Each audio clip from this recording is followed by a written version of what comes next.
I mean, again, he doesn't know who Gabriel is, right? Because he didn't come from an Abrahamic faith.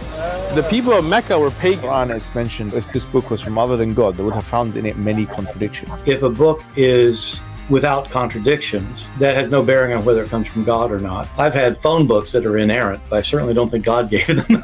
That we believe without understanding.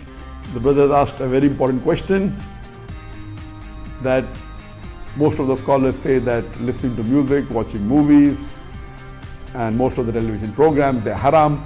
So how can we have fun? Let me tell you, brother, at the outset, that having fun is permitted in Islam as long as the fun is halal fun.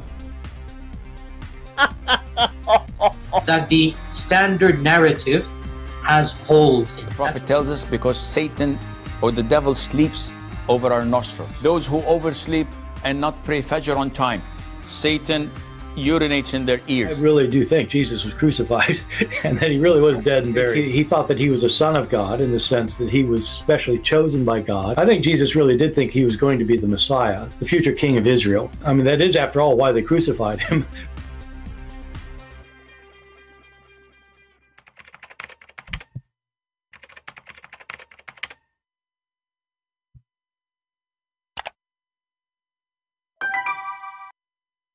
Hello everyone, and peace of Christ to all of you. Please invite your friends, and I hope my voice is coming good and clear. Today we are going to have halal fun, as usual. It's halal always to make fun of stupidity. However, it can be very costly, because stupidity brings other stupid action, which is terrorism.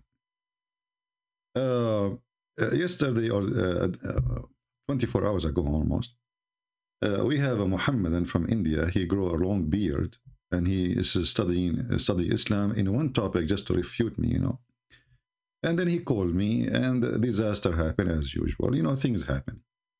But I don't really care about this person. I feel sorry for him. Today our topic is the same, but with some questions, which is very important. If you remember, when this guy, he called me, he said the following, just to refresh your memory.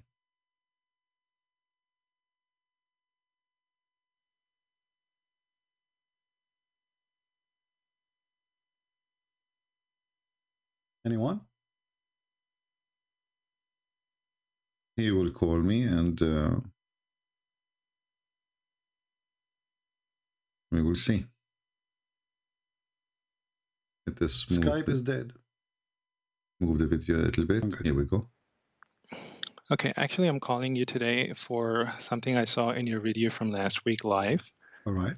And not about what you're talking right now. Can we talk about this black stone first, and then we go there, if you don't mind? I don't have expertise on this subject. You don't have any what? Expertise on this particular subject. Why? Aren't you a Muslim? Yes, I am a Muslim. I'm calling particularly about... Did your prophet use the black stone? Again, I do not have expertise on this particular subject. I'm saying, so why you are not... So how come you are expert about a different story, but you are not expert in this story? What happened? You are growing your beard for no reason? Listen, you asked me if any Abdul who is confident or who is brave to call, whether it is at whatever level of knowledge he has. Let us make it simple. Have you ever heard, I will go to your topic, the one you chose, no problem. But have you ever heard that Muslims, and your prophet kissed the black stone? I do not want to talk about that. Can you respect that? Just give me a few, 1 minute from your time, your prices, like just 1 minute. What do you think about this? Give me any answer. You think it's right. Why your prophet kissed the black stone? Well, if I give you any information that's not appropriate, I will be held accountable for that. I do not want to be held accountable. You are a growing man. Yes. This is the problem with Mohammedans. They're afraid to say even their opinion about their belief. He will be held accountable. Well, what does that mean? He's terrified.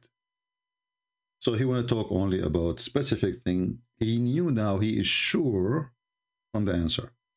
The other one can cause him trouble. He can give an answer, but can be a problem later. Islam is savage religion what will happen to you if you, let us say, you gave a wrong answer. But anyway, he insists, and why he insists? Because he studied that case only specifically today for me. Yes. Okay. Yes. So yes. Listen. I want you to give here's me an the answer reason of a growing man. Here's the reason I want to talk to you about. Okay. The Quran says, "I invite you to the way with certain knowledge, with knowledge of certainty." I'm not very certain about the questions that you're raising this week, but I have done my homework for the subject of Al-Khidr, and I would like to address that.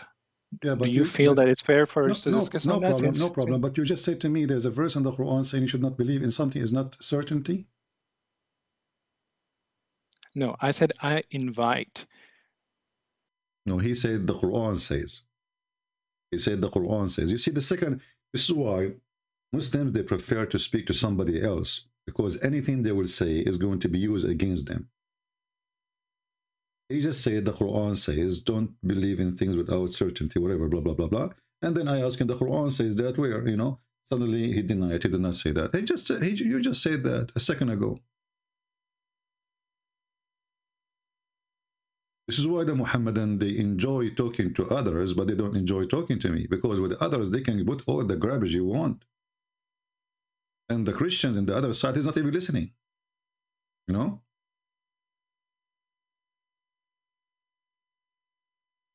You need to listen carefully to what they say. It's not just to give him the microphone and the guy, he keep talking for 10 minutes and now 10 minutes for me.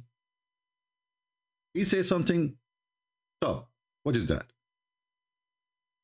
Continue. Yeah? I invite you with the knowledge of certainty. So when I've come here inviting you and everyone who's watching... So you have a knowledge of certainty. Okay, what is that? Go ahead.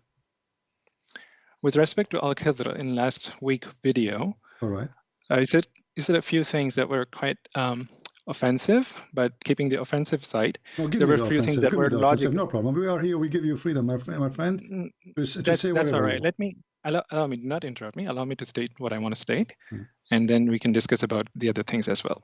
Okay. So, with respect to what was logical, is that you did raise a few logical questions as to why does Quran, which says that you should not kill an innocent, allow Khidr to kill, and why didn't Moses, who should have done something about it, didn't do anything about it? Okay. This you pointed out as a clear contradiction in the Quran. Okay. And that you raised a few questions about why was the innocent child killed, and that Quran teaches killing innocent children. I lost you. Yes? You said that Quran teaches killing innocent children. That was your accusation against the Quran. All right. This is referring to Al-Kahf, chapter 18, verse 74, that you referred back then, and you even pointed out to the verse where Musa, peace be upon him, was questioning Al-Khidr. All right. About killing the child. So before we move into the context, this is your claim that Al-Khidr killed an innocent child, and that Quran allows you to, or teaches you to kill innocent children. All right. And Musa being a Muslim, Al-Khidr being a Muslim, and the child being a Muslim, and Musa didn't do anything about it, while he should have done something about it, being the prophet and everything. So I want to take back then you even kind of dismissed a lot of things that I could have talked about. So I did a little bit of research. So here's what I would like you to know. And all those who are listening, this is in context, Surah Al-Kahf in Quran, chapter 18, verse 65 to 82. This is the entire context. What you picked was one verse, which was verse 74, just to show that Musa was questioning someone, that he killed somebody. Okay. So looking at the context, let's first understand that this context is talking about Musa, who was being corrected by Musa alayhi salam, peace be upon him, being corrected for something he claimed. When he was giving a speech to his people, Bani Israel, they asked him a question, who is the most knowledgeable among the people? And he said, I am the most knowledgeable among the people. Reference Jami at-Tirmidhi, hadith number 3149. You can look it up if you want. You can do that now. You can do that later. I know it by heart. Okay. Great. And then Allah said to Prophet Moses that you should have attributed that knowledge to Allah. There are people who are more knowledgeable than you. So Al-Khidr was the person whom he pointed out to take the lesson. And when he wanted to find out how he can meet, he was given a detailed description. Okay, listen to this, guys. Moses is the prophet of Allah, supposedly. You see, Muhammad is a fraud. He lived with the Jews. Suddenly, Moses became a prophet in his agenda. He lived with the Christians. Suddenly, Isa became a prophet in his agenda. He lived with the Sabian prophets and gods. They became his gods in his agenda. This guy is like Obama. He is a Jew with the Jew. He's a Muslim with the Muslim. He's a Christian with a Christian. In the same time, he is an atheist with the atheist. And he is a homosexual with the homosexual. He is a straight with the straight. Muhammad is no different. So, Muhammad is a fool who heard the stories. Those are stories the Jews, they tell to their children. And they are not even, the story is not even like that. Muhammad, he mixed between two stories. One about a person, his name is Gilgamesh. And the other one is about a person, his name is Moses. And none of them is true. Both stories are fictions. And as usual, Muhammad, he take any stories, he like it, he put it in his book, and he claimed that Allah is the one who told him the story. If we look at the story, as this gentleman, he said, Moses, he said, I am the most knowledgeable. Allah, he got him busted. He says, no, you are not. You are not. Okay, who? He said to him, there is a person, his name is Al-Khidr. And now it's time to send you to school. Allah decided to send Al-Khidr, sorry, Moses, to school so he can learn from Al-Khidr. That's what this guy, he said to us. Listen carefully again. I've done something about it, being the prophet and everything. So I want to take, back then you even kind of dismissed a lot of things that I could have talked about. So I did a little bit of research. So here's what I would like you to know. And all those who are listening, this is in context, Surah Al-Kahf in Quran, chapter 18, verse 65 to 82. This is the entire context. What you picked was one verse, which was verse 74, just to show that Musa was questioning someone, that he killed somebody. Okay. So looking at the context,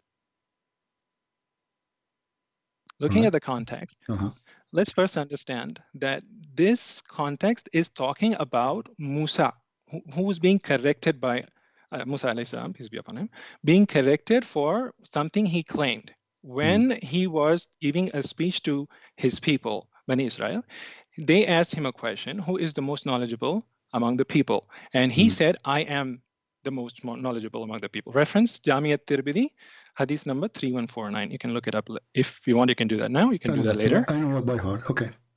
Great. And then Allah said to Prophet Moses that you should have attributed that knowledge to Allah. There are people who are more knowledgeable than you.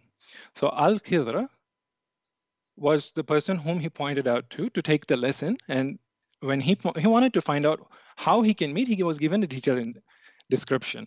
The description, which involves certain particular specific instructions that he should carry a fish, and when the fish disappears, that like what? He should carry a fish in a basket, and where the fish will disappear at a point where the waters meet, you will find the person whom you want to talk to. So when the fish will touch the fountain of youth or the fountain of life, the fish will come to life, right?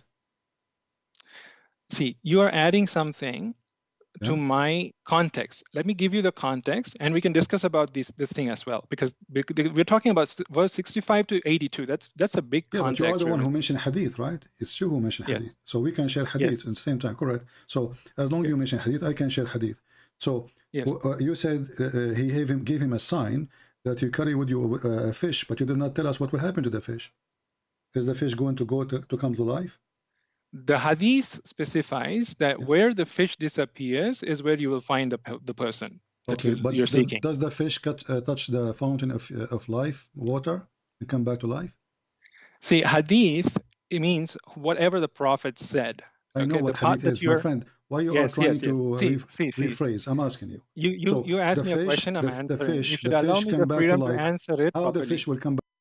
All right, we will stop here, and I will open my Skype to give a chance to the Muslims to call us and tell us why Allah He sent Musa to school and what Musa he earned from that.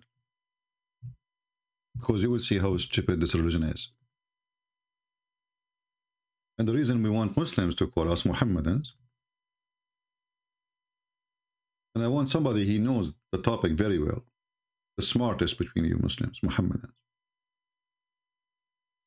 I challenge any Muhammadan to tell us, is this a story, is a smart story, or made by a fool?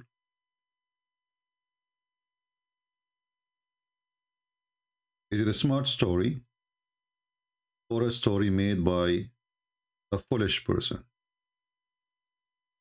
Actually, Mr. Imran, I see him right now. He is in Skype. He can call me if he's listening. I don't know.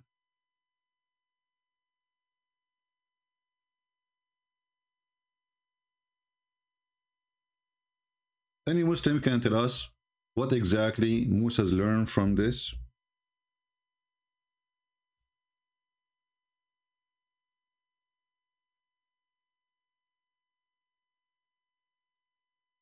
Let us see if Mr. Imran will call.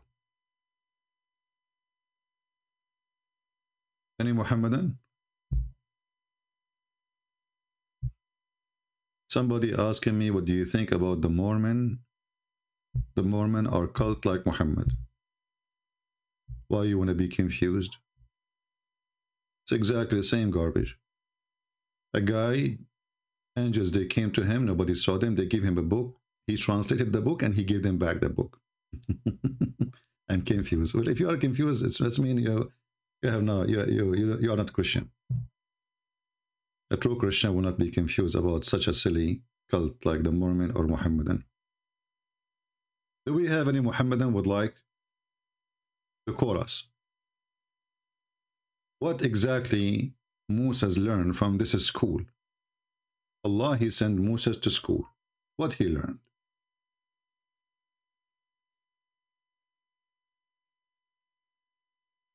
Waiting for any Muhammadan to tell us, let us go to the Quran.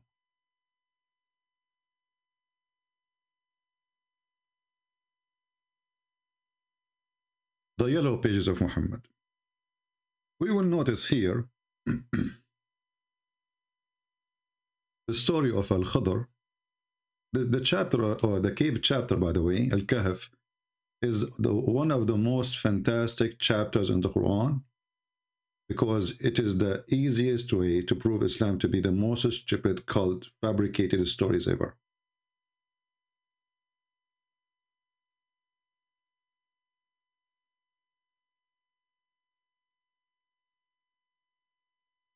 Let us open the chapter.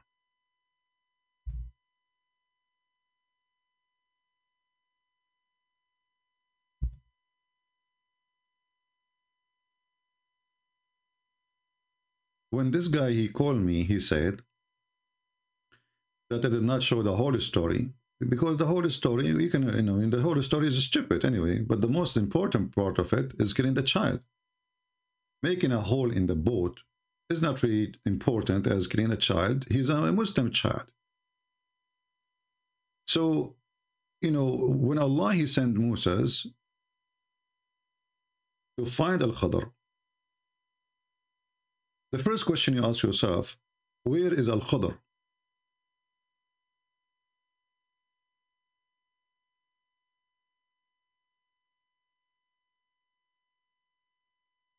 And if you read the Quran, and this is the chapter 18 in front of us,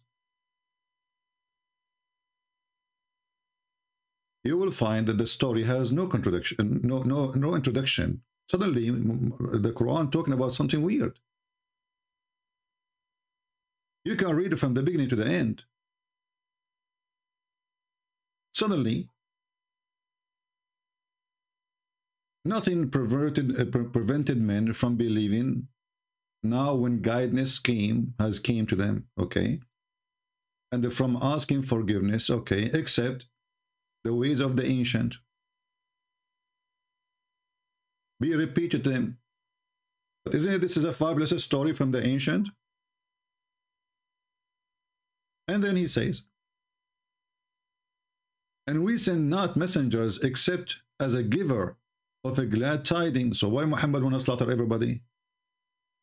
Is that a glad tidings? I'm going to kill you? And warners. Muhammad was not warning. Muhammad, he give you 3 days, you convert or you die. But those who disbelieve dispute with false argument. Okay, how our argument is false? And then you read the story, you know, a false argument, guys, the sperm come from the backbone of the man. Is that a false argument? This is the argument of who? We have a God, his name is Allah. He says the sperm comes from the backbone. Christian Prince laugh at it. Who is the one making false argument? We have a book says women have a sperm coming from their ribs, from the location of the necklace specifically. Quran accused that to be a false argument. Christian Prince, he laughed at this answer. The sunset in murky water, the Muslims, they try to fix it. They say it appears, it sounds like it's a, you know, but it's not Allah saying. No, it's Allah saying you are a liar. And Muhammad confirmed it in the hadith. Duct tape religion, they try to fix it. So false argument, but they cannot refute the argument. This is how false it is. And then you read the verse after it. This guy, he said to us, the story starts from verse number 56. Where is 56? There's no 56. I mean, there's nothing about Moses here. Okay, we go to 57. There's nothing about Moses here.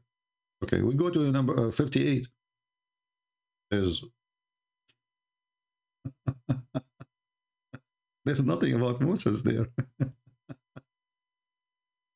And then suddenly, you know, and here he says, and those towns, you know, like etc. He don't even tell us which town. Muslims, they have to add it between two brackets.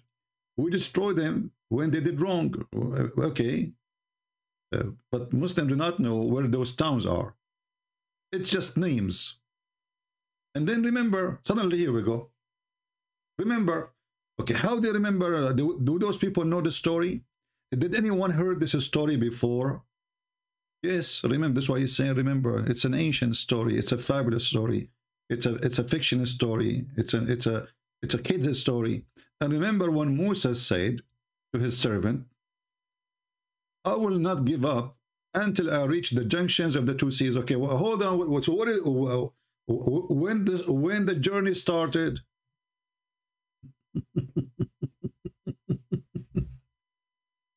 It's like, you know, going to the movie in the middle of it. And then they start the movie with saying, Musa saying to his servant, I will not give up. I need to find the junctions of the two seas. Like, so didn't we know who is this person first and where they are going? And where is the story? The guy, he told us that Musa, he made a speech. And then one person ask him, who are you? You know, are you who is the most knowledgeable? Are you the most knowledgeable? He said, yes, I am the most knowledgeable. What is the story? The Quran jumped to the middle of the story. This is why when some Abduls, they say,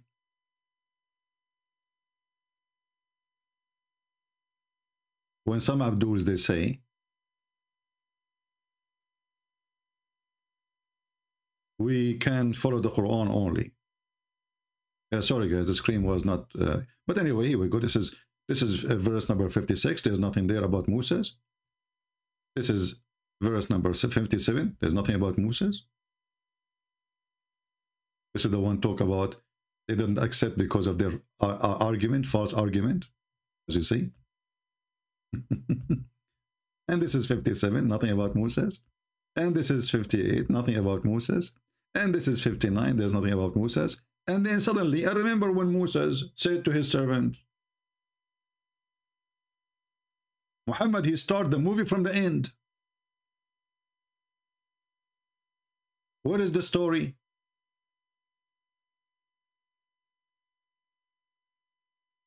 Are we following, people? If Allah is telling us the story, shouldn't he tell the story? What is the story? Suddenly, the director of the Hollywood movie, it's like an Indian movie, you know, starts suddenly two people singing, hey, hey, la, la, la, la, la, la, la, and then 10,000 appear from the middle of nowhere. This is Indian movie. Shouldn't you tell us what happened? What is the conversation the guy was telling us in the video that Moses, he said, I am the most knowledgeable, and Allah wanted to correct him, so he said to him, no, there is somebody. Shouldn't this be in the Quran? How come only this part in the Quran? And how we will understand now what happened, why Musa is now looking for two seas, and what two seas is that? The junctions of the two seas, find it.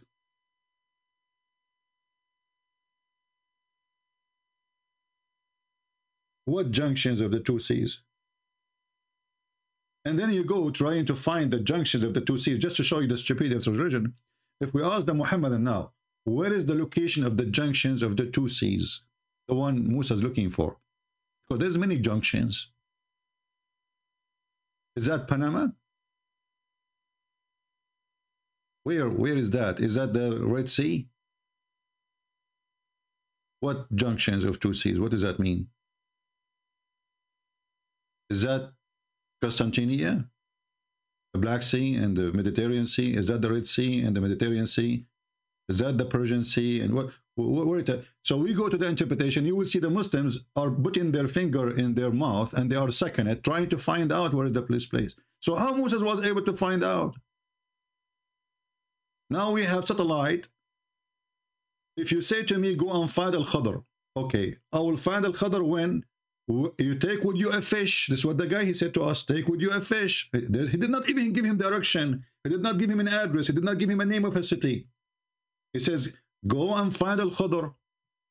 Okay, how we will find Al-Khadr? Take with you a fish. So if you want to go, let's go to the video, hold on. Where we will find the location? Take with you a fish. What the heck? So I can go in direction. Does any direction doesn't matter?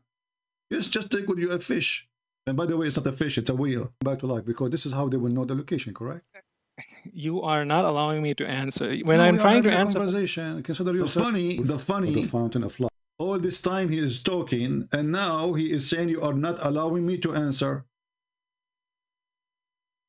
The second you say a statement, the Muslim, he cry, he say, you are not allowing me to answer, or you are not answering. Life, okay. The fish will come to life, right? See, you are adding something to my context. Let me give you the context, and we can discuss about this thing as well, because we're talking about verse 65 to 82. That's a big context. But you are the one who mentioned hadith, right? It's you who mentioned hadith. So we can share hadith at the same time, correct? So as long as you mention hadith, I can share hadith. So you said he gave him a sign that you carry with you a fish, but you did not tell us what will happen to the fish. Is the fish going to come to life? The hadith specifies that where the fish disappears is where you will find the person that you're seeking. Does the fish touch the fountain of life, water? So how you find the direction? This is a prophet of God, sent by God for a mission, and now just walk. Walk where? Walk in direction of Europe, direction of Africa, or direction of Asia. Where? Because remember, Musa is in the middle of the Middle East. So he can just go to the north. He is going to go to Europe. Go to the south. He is going to Africa. Going to the east, he can keep going until he go to China. So where he will go? Oh, just take a fish with you. Look, this is school. How we find the school? Take a fish with us, and that is a whale. It is a whale. Back to life. See, hadith, it means whatever the prophet said. I know what hadith is, my friend. Why you are trying to rephrase? I'm asking you. You asked me a question, I'm answering. The fish come back to life. How the fish will come back to life? Because this is how they will know the location, correct? You are not allowing me to answer. When I'm trying to answer conversation, consider yourself drinking coffee with me. We don't want to jump over things. We want people to have full understanding. I'm sorry, what's your name? What's your name? Christian. Okay. And this is what is sometimes is really silly. A person, he called you and he was watching your videos for a century and he knew your name, Christian Prince, and then he asked you, what's your name? Like, I'm talking to who? Oh, okay, I forgot. Yeah, this is Muhammad. He was bewitched. Now he remember what's your name? Okay. Well, Christian. Yeah. You didn't. First of all, you didn't allow me to give the context. I was. All this talk, I did not give him the chance to give the context. He told us about who a person. He told him, "Are you the most knowledgeable?" Allah told him, "Oh, the whole story," and I'm not telling him. I'm not giving him a chance. I was hoping that you'd respect me enough to give full context. I want you to give us full coverage of the story, so people will know. Yes, as long as we started from the beginning, etc. So I'm asking you, Allah, if you interrupt the sign, my friend. I like to go over details. Does it hurt you? Does it hurt you? To be honest, be honest with me. Does it hurt you to give us more details? So Allah, he told them to carry a fish. Okay, what the fish will do? Tell us what the fish will do. What you're doing is you're interrupting me. I'm not. I want you to give us the whole story, not a part of the story. So you haven't. Allah, yes. Did you mention to me that Allah, he told them carry with you a fish? Did you mention that? Yes. Okay, what the fish will do? Go ahead. Where the fish disappears, he will find how the fish will disappear. How the fish will disappear is not something that is given to him as a sign. The sign that's given is where the fish will disappear. See, they will not answer. That's why they fear to call me, because every single question counts and it's very serious. How the fish will disappear? It's not how the fish disappear is the sign, is the fish disappearing, because how the fish will disappear? We have a dead fish. It's not a fish, it's a whale, again. In a basket. I never heard of somebody, Musa must be a giant to carry a whale in a basket.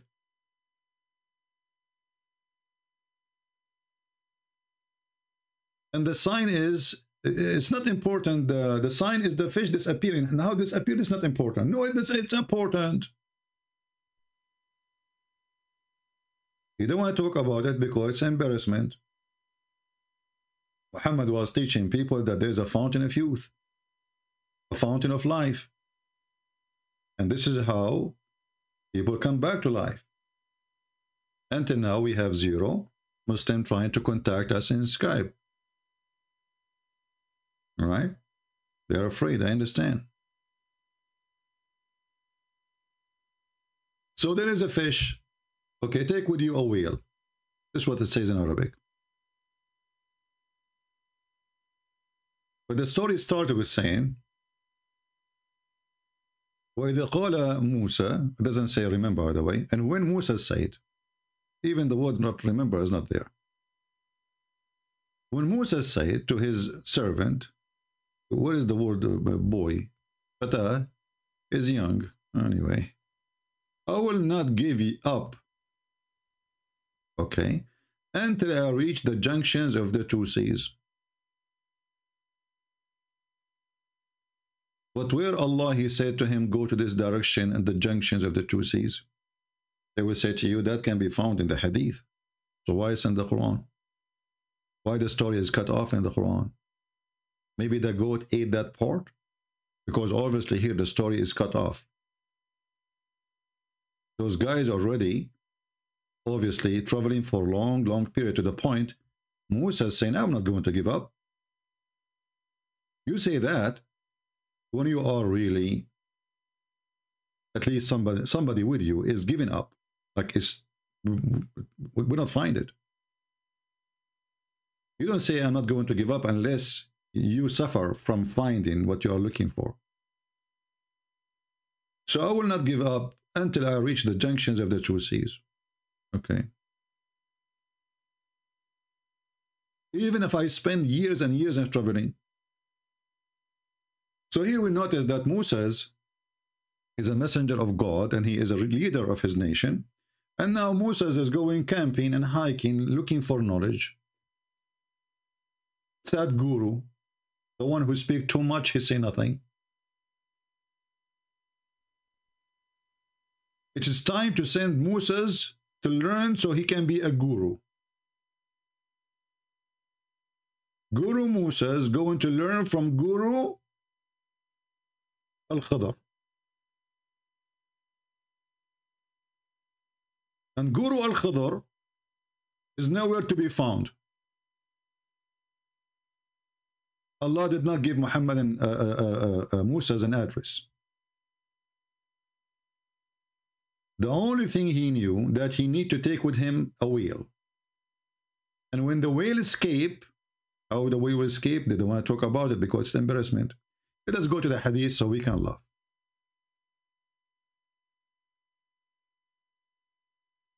This is the story here.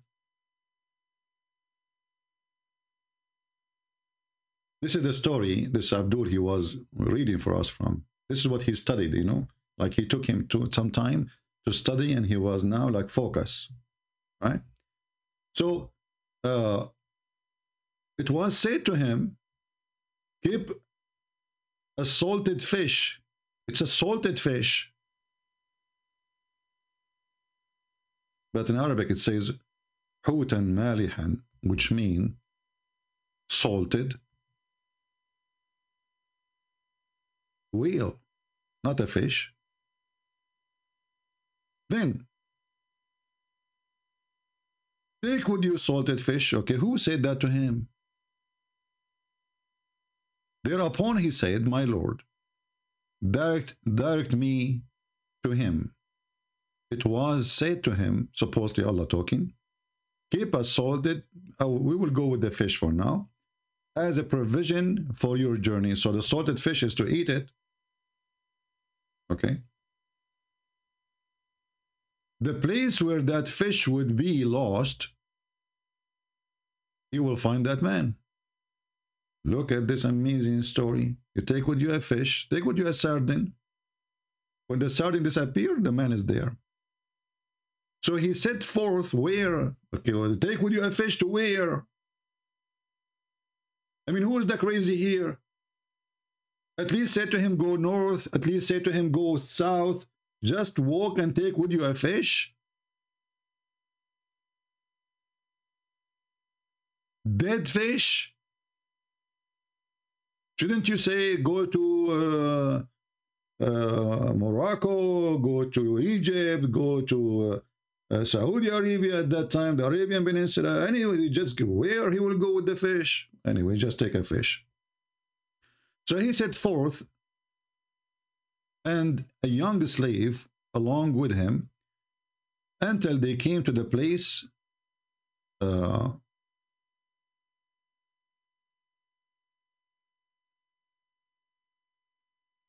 there's a rock. I mean, look at this translation here. I mean, this idiot who translated the thing, you think this is a name. Sakhra. Sakhra is a rock. Why you don't translate? But this is a Sakhra where supposedly something will happen there. But he did not find any clue. So he proceeded on and left that young man there. Okay. The fish began to stare in water, and the water was assumed the form of an ark over the fish. So what? What is that? What? Any Muhammadan can tell us what's going on? Assume what? And so the fish began to stir in water, and the water assumed the form of an ark over the fish. Where is the water coming from?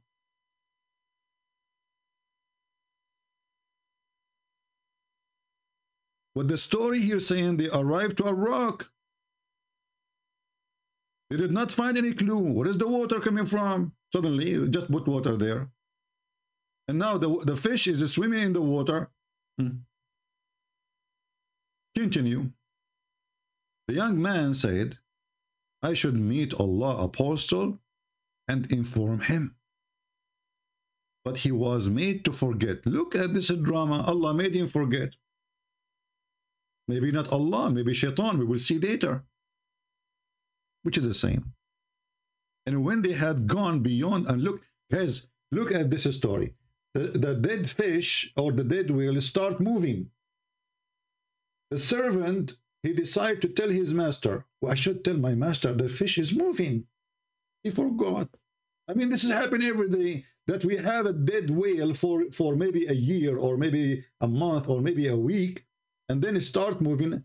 He forgot to tell. I mean, they are together next to each other in a trip. What do you mean he made to be forgotten? This story is not even good for kids. This is the servant and this is his master, and they are in a journey and they are together in the same place. It's not like the guy in his bedroom.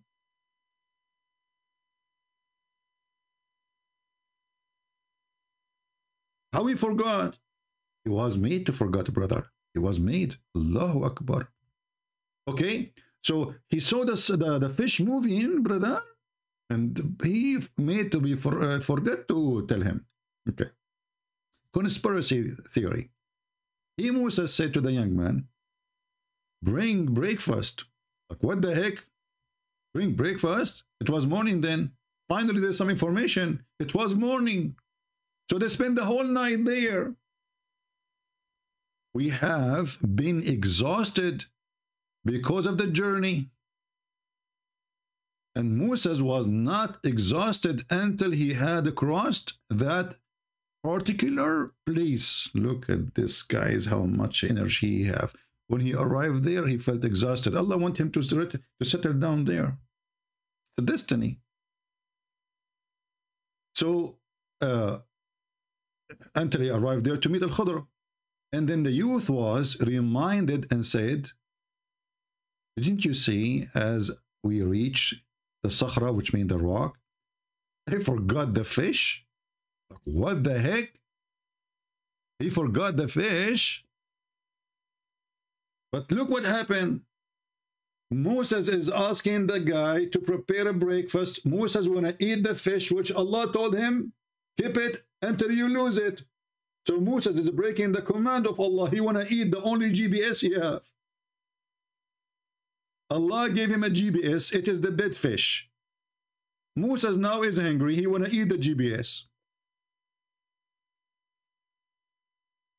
And this is why the servant, he remember, oh, I forgot to tell you, the breakfast is gone. What? The breakfast, the fish. Okay. But why Moses want to eat the breakfast of the fish, which is Allah has signed for him?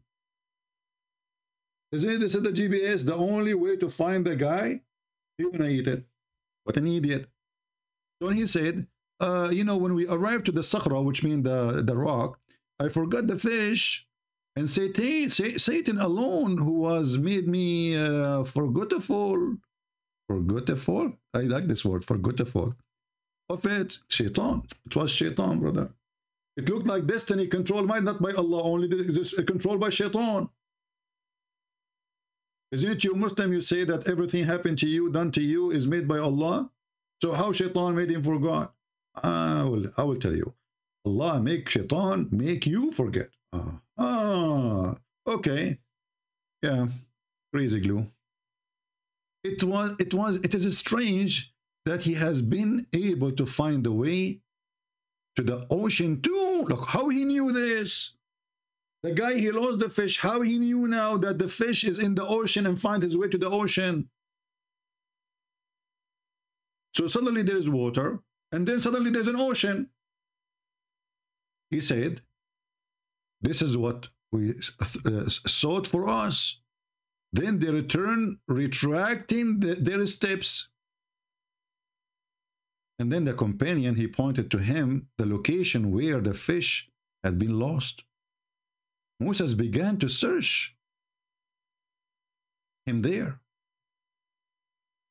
He suddenly saw Al-Khadr warped in a cloth and laying on his back. Oh boy. Al-Khadr laying on his back. Take a note. Prophet of Allah, they lay in their back, not in their side. There's a fatwa, by the way, about you should not lay in your belly, because if you do that, shaitan will do boom boom to you. Genie. He said to him, Assalamu alaikum. Look at this. The Khadr speak Arabic. Oh, speak Hebrew, sorry. He removed his clothes from his face. The guy is covering his face, like in the movies, you know. And he said, Wa alaykum salam. Who are you? Look at the question, like, who are you? He said, Musa, I am Mushay Habibi. He said, who is Mushay Habibi? He said, Mushay from the children of Israel. He said, what brought you here? Look at the investigation now. It's a deep investigation. He said, I have come so that you may teach me what you have been taught of righteousness. Stop. So the purpose to come here is to learn righteousness. Any Muslim have a comment? Any Muhammadan? What is the purpose of Musa to come here? To learn righteousness.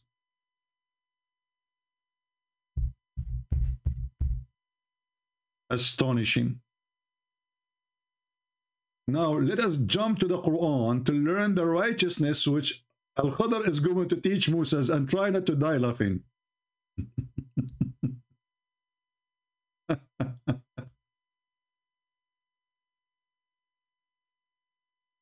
So when they arrive to the junctions of the two seas, which God knows where, actually, hold on. I wanted to show you where the junctions of the two seas, just to show you how the Muslims try to figure out their religion. This is chapter 18, verse number 61. 1861. We go here.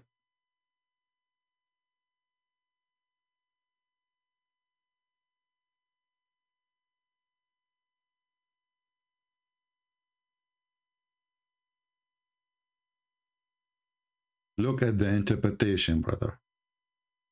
Look at the interpretation, science. And when they reach the point where the two meet, the two what? Between the two seas, like, where is that? Because they don't know. And this is the interpretation. You are just reading again the verse. This is the interpretation of Ibn Abbas, the cousin of the Prophet. But he did not give any interpretation. He just read the verse again. We changed a different guy. Let us see another Abdul. Jalalain. Here we have more details. Alhamdu to Allat and Al-Uzza. So when they reach the junctions, the juncture between the two seas, they forgot their fish. Joshua, the guy, his name is Joshua. Where do you get the name from? No introduction, just take it. He forgot his luggage, leaving behind at the moment of departure. Okay, that sounds like an airplane. And Moses forgot to remind him. Double homicide. The guy, he forgot, and Moses forgot. So the fish made its way to the sea. Like, how the fish made its way to the sea? I mean, how the fish can walk to the sea? Or the whale? That is formed it through God forming it. By boring that like through a bower with the passages that long enclosed. Like, what the heck? I'm getting dizzy here. That's amazing miracle. And you said to me there's no miracles in the Quran? And this is was so because God exalted be he held back the flow of the water, preventing it from engulfing the fish. That's deep. That's deep. And its water would draw from around it the fish and remain just like a cleft without closing. Wow! So the fish jump in the water, but look what happened, brother. The water split to open the way to the fish, and the water never come back. It became like an arrow in the top, or like a rainbow. Closing that was beneath in a cleft stood still.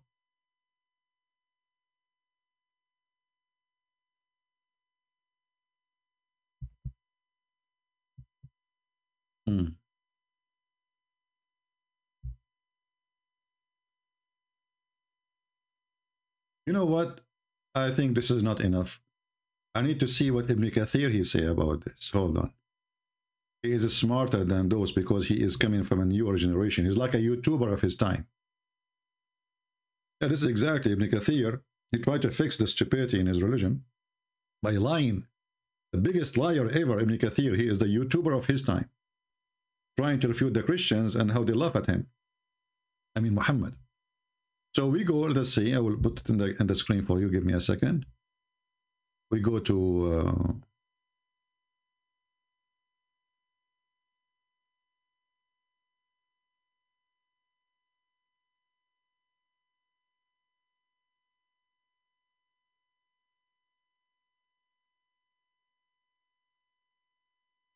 where is Ibn Kathir? Here we go. Okay, we open Ibn Kathir 18.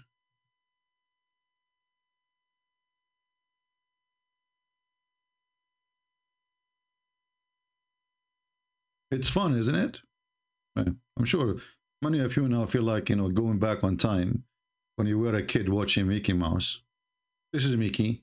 Mouse is coming.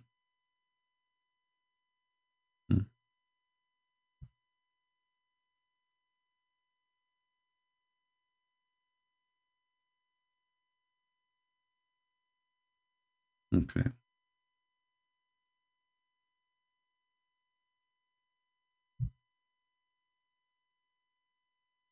All right, here, this is Ibn Kathir here. He had been commanded to carry salted fish with him, and it had been said to him, when you lose the fish, it will be a sign that you have reached the right place. So they set out and traveled until reached the junctions of the two seas, where there was a spring called Ainul Hayat. The guy, he refused to talk about it in the video. Remember, I asked him? Because it's an embarrassment. The spring of life. Somebody called the pirate of the Caribbean and tell them right now, we found the fountain of youth. If you like to drink from it, we have some of it in the Tafsir of Ibn Kathir and the Hadith of Muhammad. The spring of life is here. You want some? I will send it to you all the way to Kashmir. The spring of life is here. So this is how the fish come back to life, the whale. Because simply come in touch with the water of a spring of life, which nobody come in touch with it and not come back to life. Actually, this is why I'm alive. And by the way, I died long time ago, long centuries ago. But what happened, brother, I know the location of the spring of life. So I went there, you know, I told my friends, when I die, take me there, so put some drops in my, you know, nose and my toes. And then, you know, I became alive, and now I'm alive forever. So here it says, there was a spring called Al-Hayat. Al-Hayat in Arabic means the life. Ain al-Hayat. Ain in Arabic means eye. But we use the same word for a spring, like eye of a water, you know, eye of a spring of water. So Ain al-Hayat, the spring of life, and they went to sleep there. And the fish felt the drop of that water. So it come back to life. Look at this. Look at this. Hold on. I want to go back to the Quran. Is that the Quran who says that we Christians, we have false argument?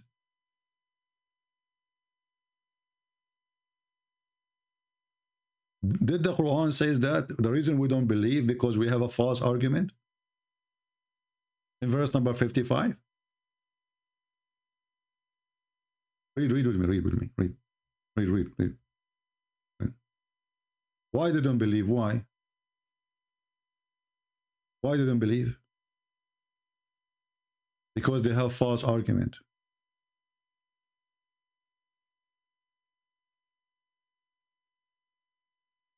It's obvious. It's us who have false argument. Muhammad is telling the truth. Allah is a true God. There is a fountain of youth. And if a drop of water fell in your fish, dead whale, your whale will come back. Don't take your mother-in-law there after the funeral, okay? Finally, you get rid of her. What the heck? And supposedly we are the one who have a false argument.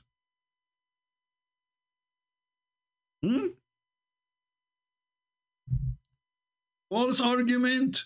We do have false argument. And you do have a true argument. That there is a prophet, his name is Moshe. He was sent to school. He did not know the address. He take with him a fish. The fish is dead and salted. He put it in a basket. When he walk in the street, walking down street, la la la la la la la la la la la la, carry my fish. Why you carry your fish? This is my GPS at that time. So they have false argument. We Muslims, we have the true argument. Okay, Christian friends. Do you have a salted whale? No. See, you have a false argument.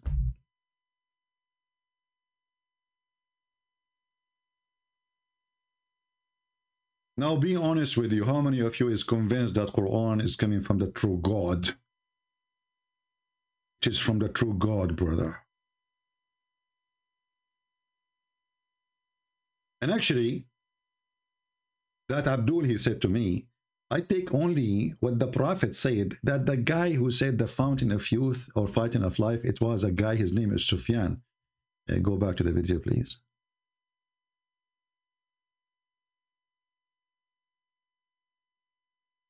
And this guy, he put this picture there because he knew he's going to be famous. I mean, I think he took a picture, he took him a lot of money. Look at the jacket, look at them. I mean, the smile, my friend, the smile, you became famous. Okay. I want to learn from you how the fish will disappear. However, that is up to Allah. How He will make things work so is it true, is up to Him. So is it true that some of the fountain of youth or life, water, fall in the fish and then the fish come to life? Yes or no? That is the saying of one of the Sahabi, one of the companions of the Prophet. The Prophet himself did not say that. But it is a part of the hadith. Okay, so I will not deny that. So the companion, he said, but isn't the companion reporting what the Prophet said? No, not that part. Not that part.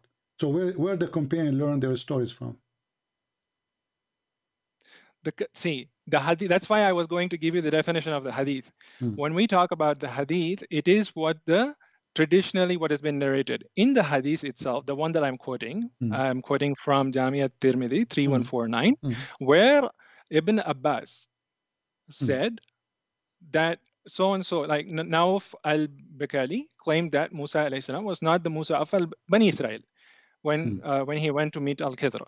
But the part that you are specifically talking about, where the fish will become alive, is mention of Sufyan, one of the narrators, who said, but he's not quoting the Prophet. The Sufyan. No, he is quoting the Prophet, because first of all, nobody says to him where you get this from. Secondly, Muhammad, he mentioned that in many places. As an example, let me find you a different hadith. Here we go. This is Sahih Muslim, and this is the one is talking here is Muhammad. Sahih Muslim 182a, as you see in the screen. All mankind they will be resurrected from death by the water of life, which is going to be ejaculate. And this is why this guy, you remember this guy, what his name?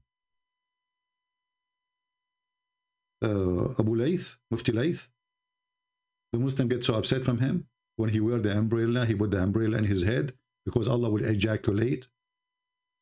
So here, the people who they are dead,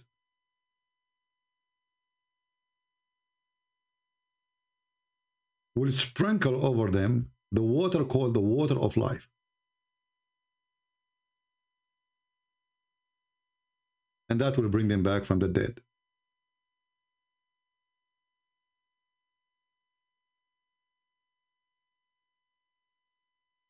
And when they pour the water of life on them, they will come down, they come up like the same as a plant come from the ground.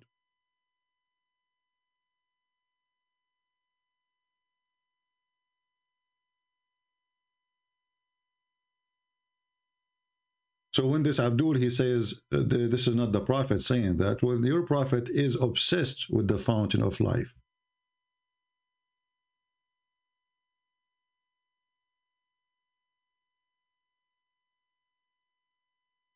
And if you go and read the story of Gilgamesh, you will see that Gilgamesh was looking for the fountain of life, and he found it in Al-Bahrain, exactly as it says in the Quran. You see in the Quran, it says, they translate the word Bahrain as the two seas, but in Arabic it is not two seas. It means two seas, yes. Bahrain is a location. It's called, the country is called Bahrain. There's a country, it's called Bahrain. This is the country we are talking about.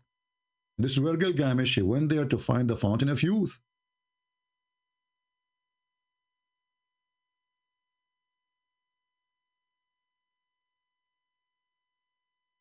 So here, when it says, I remember when Musa said to his boy servant, I'm not going to leave until I arrive to the, to the two seas. The fact it is Bahrain in Arabic.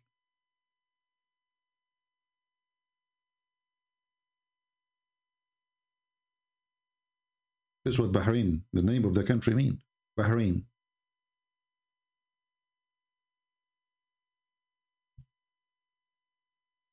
And this is where Muhammad, he got his story from, proving to us again that he's a fraud. And then, the title is our video. Until now, there's not a single Muslim there to call us. Take a note. Even I text the guy, he was online. I text him to call me, Imran Fazil. He went, actually it says available. Let us call him, Maybe we can get him for a dinner.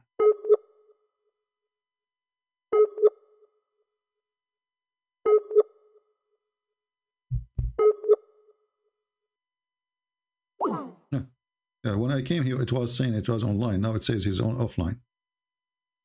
So the story here that Allah, he sent Moses to learn to be righteous.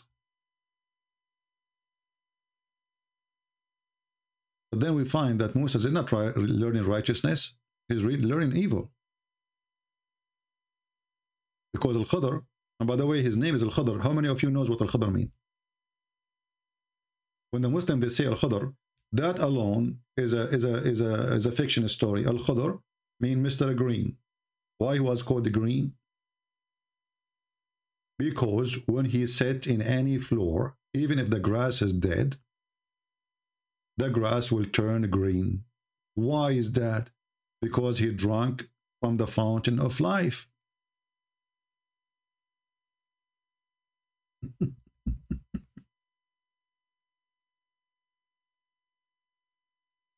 And I find it funny and astonishing. There is somebody, you see like some few blonde people converting to Islam, or even not blonde, wherever they are. I find it astonishing that how stupid those people are not to see what we see. Is this really what make you convert to this garbage?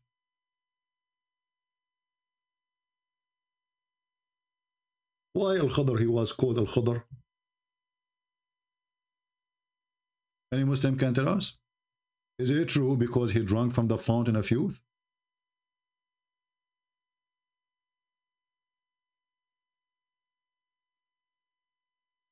And wherever he sat, his ass will make whatever underneath of him green?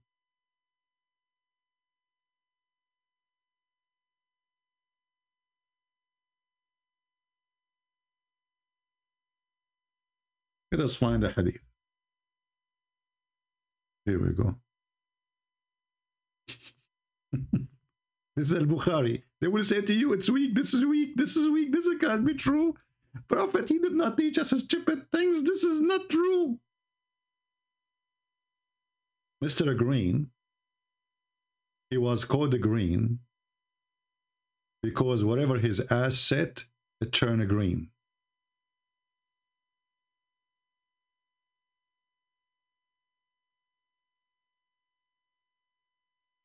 Negla, he's saying, why do you always deflect criticism of your religion? Would you like to explain some questionable things in your book? My friend, I do not need to explain anything in my book because your stupid prophet already approved it. So are you a Muhammadan or you are a Muhammadan? Can you explain some questionable? No, I will not explain it because your prophet, he says, I believe in thee and the one who sent thee. So you should question your prophet when you question me. Because how your stupid prophet, he says, confirming what is with them, and then he make an oath, put his hand on the book, it says, I believe in thee and the one who sent thee. So how come you don't believe in the book was sent by thee, and Muhammad, he believe in the book of thee, when the book have a questionable questions about it?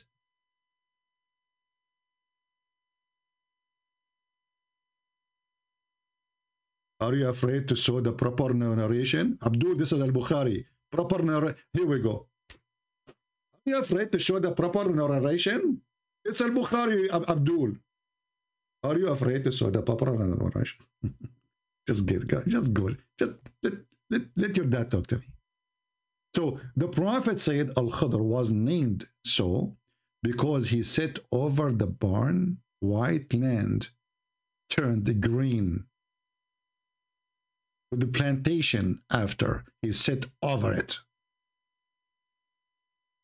Brother, Al-Khadr, he dropped from his ass the fountain of youth water.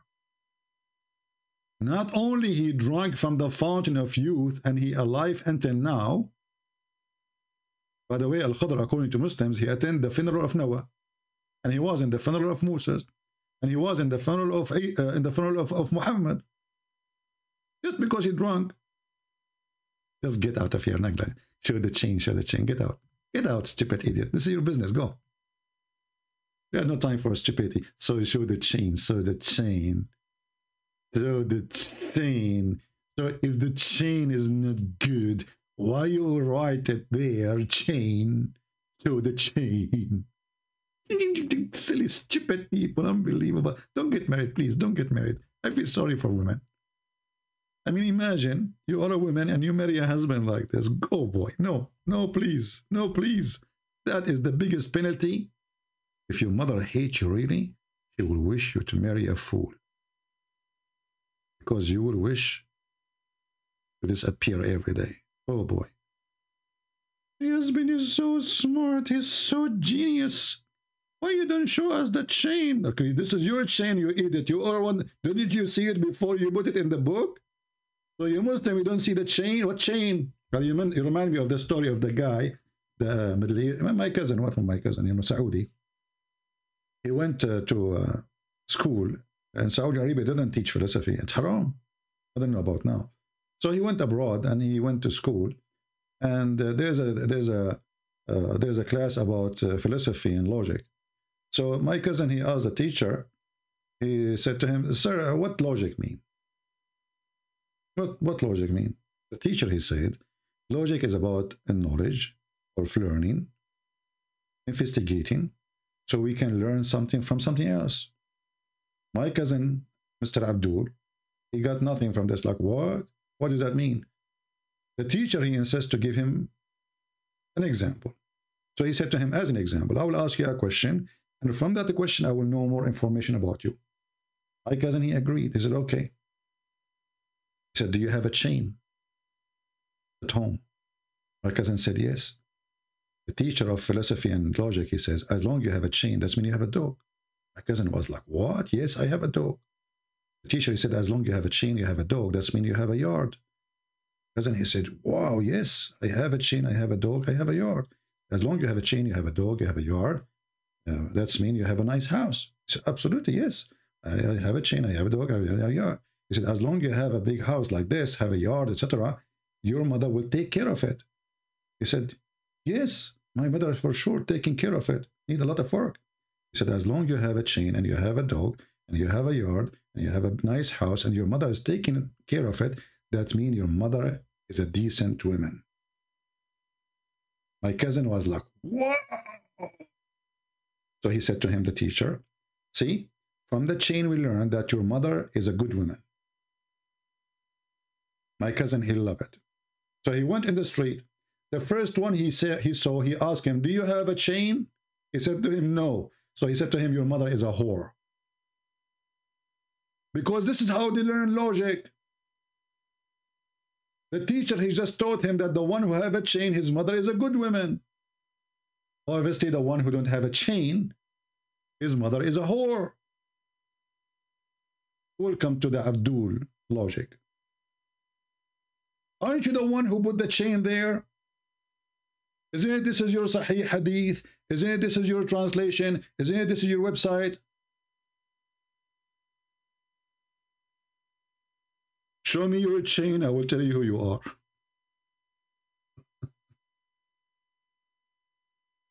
Anyway. Very logical, very deep.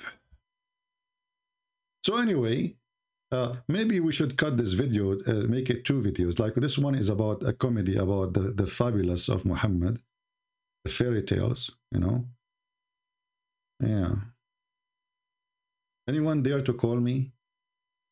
Be honest. What are you afraid of from? What are you afraid of from? What you will lose anyway? Your dignity? Are you afraid to show your stupidity? There's not a single one of you is smart to speak to me. The truth hurt. And listen.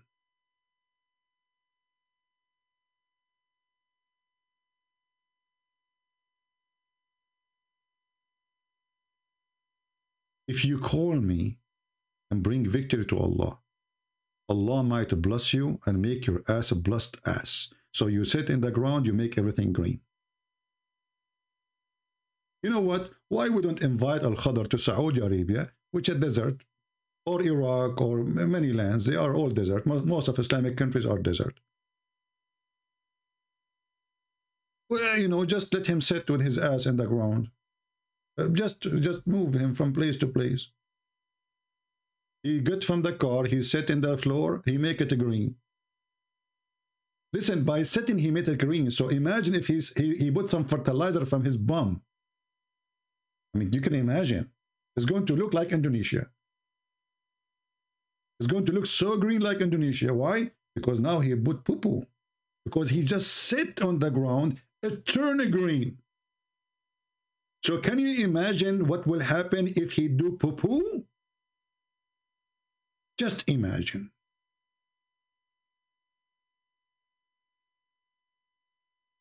Are you going to say your prophet is not telling the truth?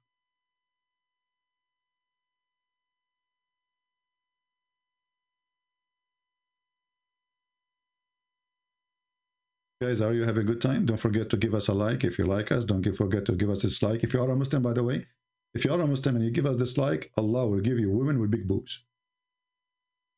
Get the big boobs and give us dislike if you are a Muslim. If you are a Christian, sorry, I cannot give you big boobs. That is out of my control. I mean, look at this religion. It's very convincing, brother. It's very convincing. If you believe in this God, Allah will give you big boobs, women with big boobs. What do you want more? What anyone want more? I mean, what life is about? Big boobs mean a lot of milk. Alhamdulillah. I mean, why they have to be so big, man? I mean, if there is something wrong, isn't it Allah who created the small and the big ones anyway? Are you saying to me that Allah, when he created the small ones, he made them by mistake? What the heck with this? You know what? I can increase the view of my videos just by making a promise of big boobs. If you are a Muslim and you like to earn the big boobs, share my link. Booby, booby, booby. This is God.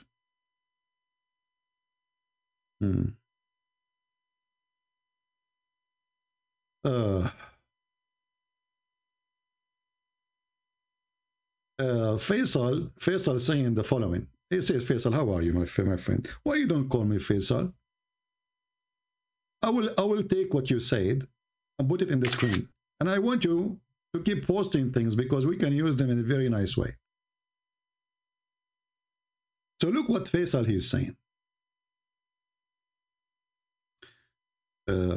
فيصل المطيري هي مطيري انت مطيري شنو هذا يقول قلنا احنا قرايب يا مطيري فيصل المطيري CP, you are a shame and disgrace to your family.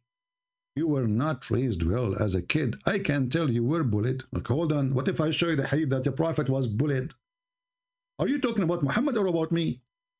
You can tell that nobody can bully me. I'm the last one who can anyone do bully with him. You can tell. I mean, do you see how much I am not confident? You can bully me. I will whip the floor with you in 2 seconds. But as I know that your prophet was bullied, and he was a bully too. Actually, even your God was a bully. Look, let us go there. Allah, he decided to bully the uncle of Muhammad. Can you believe it? Look, we have a bully. The whole Quran is a bully book. Bully bull. Is that God talking? Perish the hand of the father of the flame. Perish he, and no profit for him, and all his wealth will not gain. Brent soon will be in fire, blazing flame. And okay, you know what? His wife. Okay, his wife. Let me tell you about his wife. His wife, she will carry a robe. Is going to make from you know, from leaves around her neck. Okay, and she will be carrying wood for fuel. Okay, bully, you know. And the robe will be twisted. A robe from palm life fiber, brother. Isn't it? This is a bully. What is this? This is how God he talk. This is a God who can do nothing about it. I mean, who are you? You are God. Who is this guy? Is a guy.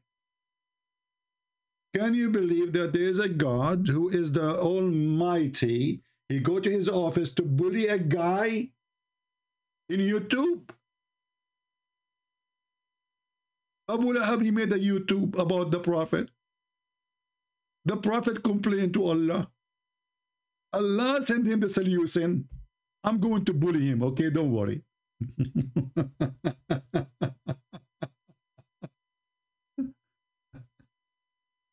Who wants some coffee? Faisal al-Mtayri. You know, Faisal al-Mtayri, you remind me of a guy, his name is al-Mtayri too. He went to the movie first time, and then when he get out, they asked him, how was the movie? He said, he is good. By the time I finished watching the by the time I finished saying Assalamu alaikum and shaking hands, the movie was over. I think this is you. I remember you now. The guy, he come at the end of the movie saying to me, you must be bullied, huh? He's trying to find it. See, this is philosophy. This is philosophy. The guy, he thought about it. Why this guy is laughing at the Quran? He must be bullied. That's deep. That's so deep. Or so good, my friend. Do you want to be an admin in our chat? Faisal? I can make you an admin. You can bring your 4 wives with you, you know, to help you. Bully. And, you know, to talk about bully, like not to forget that Muhammad, is God. He made the verses in the Quran to bully the wives of Muhammad. What the heck? Yes, brother. Unbelievable.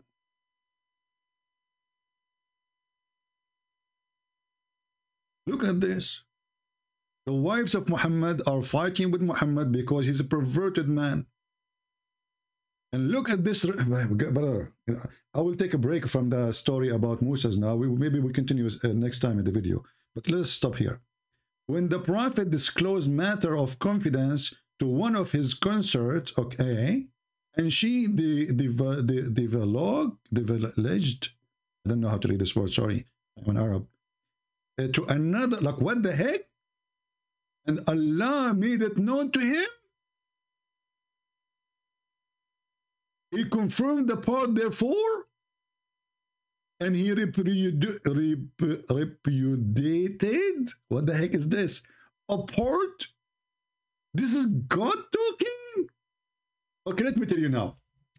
So Muhammad, he told his wife something.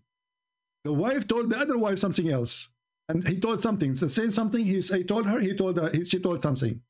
Then the other wife, she told something to Muhammad about the something she told from the first wife. And then Allah, he informed the Prophet about the something. You know the thing? I mean, this is God talking. Muhammad told his wife, and the wife told the other wife, and the other wife told the other wife, and then the other wife, and then Allah, he told him what they are talking about, which he said to them. That's deep. This is God talking. Must be from God. And then look at the miracle. She said to him, who told you this? He said, he told me who knows. Like what? The all-knowing. What do you mean he told you? You are the one who told him the story. I mean, the guy is the first one who told them the story, or what he promised. And then she said to him, who told you that? He told me, the all-knowing. But you are the one who told them the story.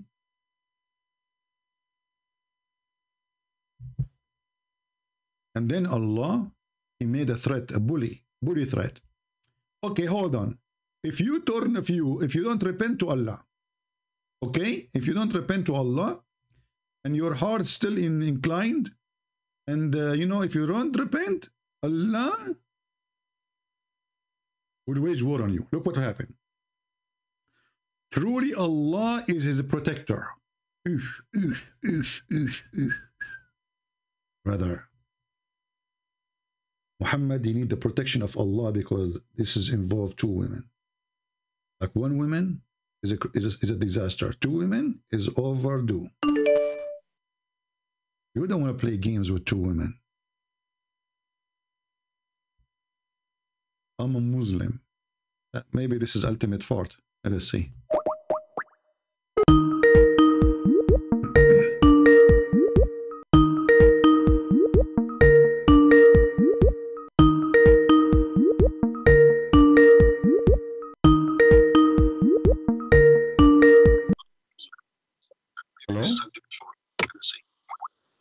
What's up, CP? Ultimate fart. This is ultimate fart, yeah. I'm a Muslim. You are not a Muslim. You are the last one to be considered a Muslim. You don't believe in the Quran. You don't believe in the Hadith. You don't believe in Arabic. You believe the Arab are stupid people, so your prophet is stupid. Do we have any Muslim? So Muhammad, he received a verse from Allah saying, truly Allah is protector. And who else? Allah is not enough. Allah is weak. And Jibreel. Look at this. Let us count together who is going to join the army to fight two women. They are 5 foot tall. Brother, it's not easy. The war was big. Truly Allah is his protector.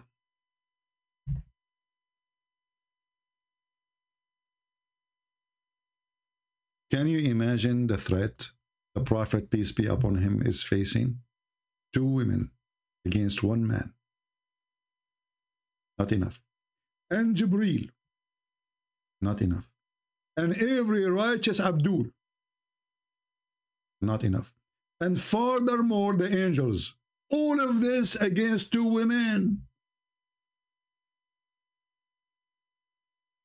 If Allah protect him already, why we need Jibreel, and why we need the righteous Muslims, and why we need the furthermore the angels? Is that a book written by a Mickey Mouse or by God? The Bible says, if God is with me, who could be against me? That's it. God was with me. What Jibreel? What, you know? Allah, He's a protector. It's over.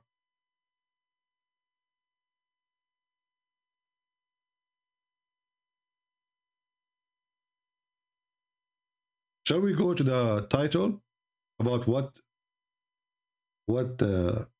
Musa he learned?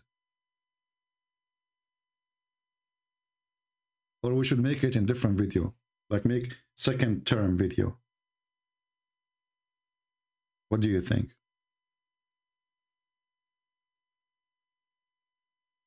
Right?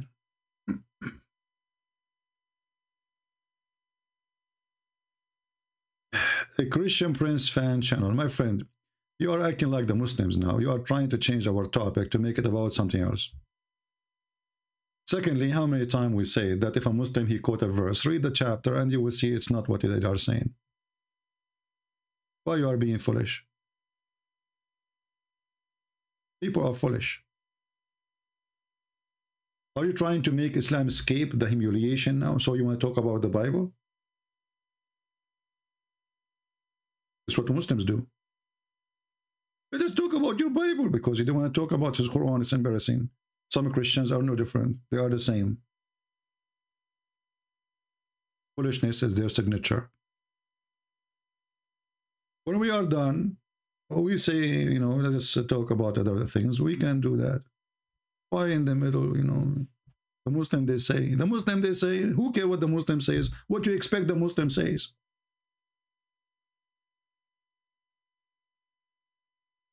Faisal, he said, you have religion, you have mine. Faisal, that is the most stupid statement ever I heard. So if you have your religion, I have mine, why your Quran keep calling us names? And why your Quran says kill the Christians and the Jews? I will tell you why. Because you are using abrogated verses. You are a fraud. Muhammad, he said that verse when he was weak. You have your religion, I have mine. And as long as you mention this, just to show you how stupid Muhammad is. This is the chapter of Al-Kafirun. Muhammad is a prophet of God, the Muslim they claim. The prophet of God, he received messages from his God. That's wonderful. And he said in his messages, and this is what you are quoting for me, he says, and I will not worship that you have been worshipped, nor you will worship what I will worship. If you don't like translation, which is not good translation, by the way, we can change it. So your prophet, he predict that those people will never worship what he's worshiping. But later, all of them became Muslims. Do you see how stupid the Quran is? How this can be a book of God? When he said, you will not worship what I worship, that's meaning you will not worship what I worship. But they worship what he worship.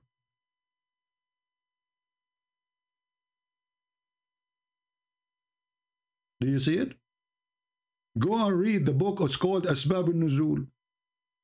Or read any interpretation. He was speaking to people who later all of them became Muslims.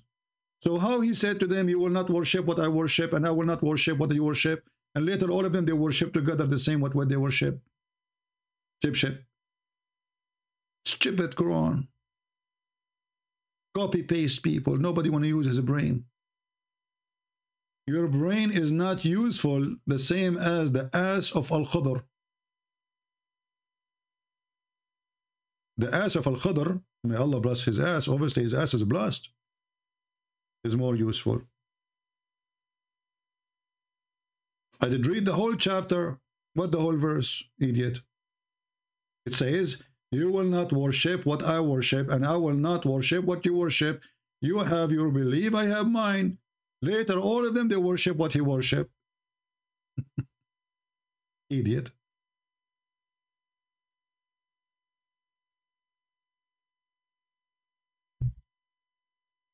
Any Abdul?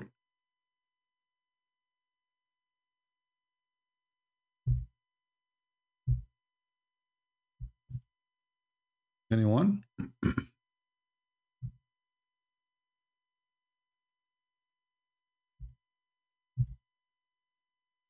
Any Abdul want to speak about the topic we are talking about? And the Christians in the chat, focus with us, please. Don't ask questions, have nothing to do with our topic. Focus, try to be adult, mature. Don't be Abdul.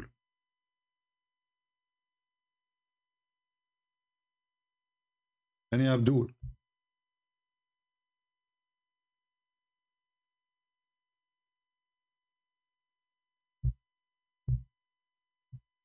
Any brave Abdul? Why Mr. Faisal he don't call us? Mr. Faisal, if you call me, I'm going to give you the address of the fountain of life. You drink from it, your ass will be blessed. As long you are Mtayri, look like you are from the Gulf. So wherever you sit in the sand of Saudi Arabia, Kuwait, Dubai, brother, your ass will make the land green. Christian Prince fan, you are going to force me to block you. Stop reposting questions, have nothing to do with our topic. This is the last warning. You are very hyper, but in a wrong way. React to Ali Dawa. He has answered your question. Ali Dawa. He answered my questions. Yeah, he did. So Ali Dawa. I never saw Ali Dawa dare to answer my questions. What about you give me his Skype so I can call him? I want to hear the answer of the questions. All what I know that Ali Dawa was crying for people leaving Islam, asking people for donation, brother, because he is the only one who can save Islam from people leaving Islam. Did you hear what Ali Dawa he said, brother? Hundreds of thousands of people leaving Islam, brother. Leave Islam every single year. It is going to become... What? Every single year, what happened? What happened every single year, brother? No way. Researchers show that over 100,000 Muslims leave Islam every single year. This is what Ali Dawa said. And I assure you, 99,999 from them, they leave Islam because of me. This is your Ali Dawa. As a kid. Just want your donation. And all this drama is about what? Donate for us. Donate for us. A person who love Allah, huh? Okay, you want to defend Islam, why you are, okay, so the reason he is scaring you that a lot of Muslims leave Islam, so you can make a donation. Scam.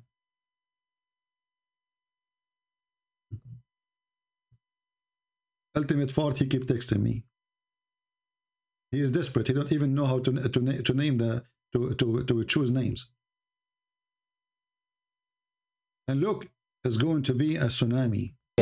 It is going to become an avalanche. 24% of Muslim youth are leaving Islam. A tsunami. Brother. Look at this guy. Hold on. Muslim youth are leaving Islam. A tsunami.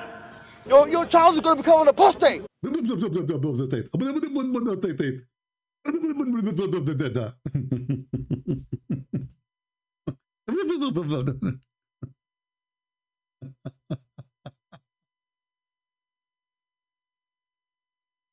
Abdul, I challenge all your Abduls to give me their Skype. I will call them right now. I'm here to challenge them how I am scared. They are the one who don't dare. When I called this coward in the screen, Mimi Hijab, he hung up on me 7 times. He did not let me talk. Who's scared?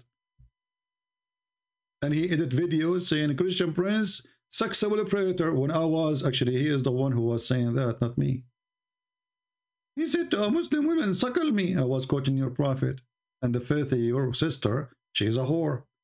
He was saying Jesus, he played with his mother's breast. And this is why I mentioned suckle me. He's a coward, like your prophet. He could not debate me, so he tried to frame me. Coward, he is so much intimidated. And then we find that Mimi Hijab, he go around and he asks Muslim women to suckle him. Is that true? Yes, brother. He go around asking Muslim sheikhs if they can let their wives suckle him. He's making fun of what his prophet taught. Can you believe it that somebody is a believer in his religion? He make fun of what his prophet said? What kind of a believer he is? Here we go. This is Mimi Hijab saying, okay, can I suck your wife tit?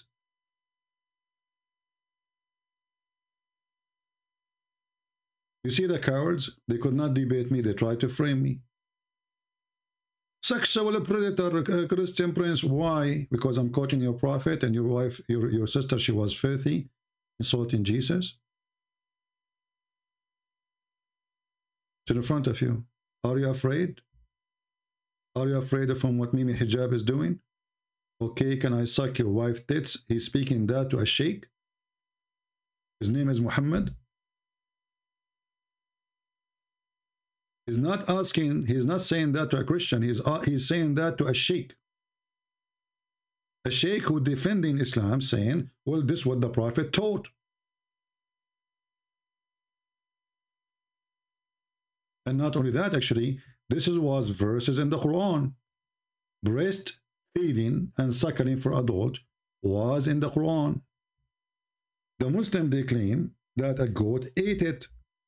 I believe that the one who ate it is Mimi Hijab and people of his likeness. They were ashamed of it. And I will tell you why this is a lie about the goat eating the verses. Don't the Muslims, they say that we memorize the Quran by heart? Correct, people? Don't they say that? Okay. The goat ate pages. She did not eat your memory.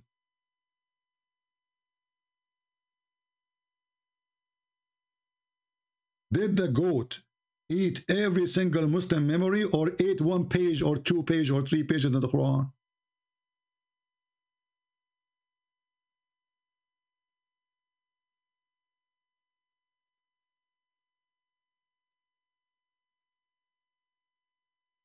Any Abdul?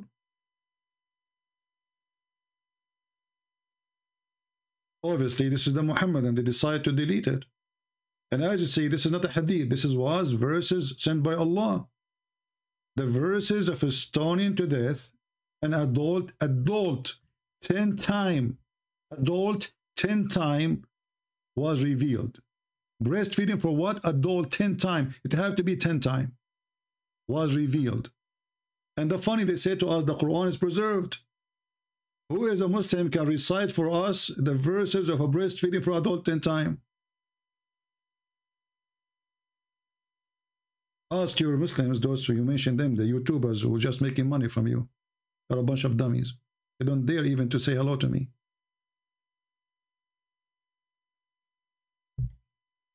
The meaning of life? The meaning of life? What meaning of life? Muhammad, he asked him a question even about spirit he do not know. Go watch the meaning of life. What meaning of life? Look what you believe in. The meaning of life is that you have a wife, she can give her breast to a stranger, and he have to suck it 10 different times. This is the only meaning of life in Islam. And not only that, the wife of Muhammad, she was ordering her nieces and her sisters to suckle adult men.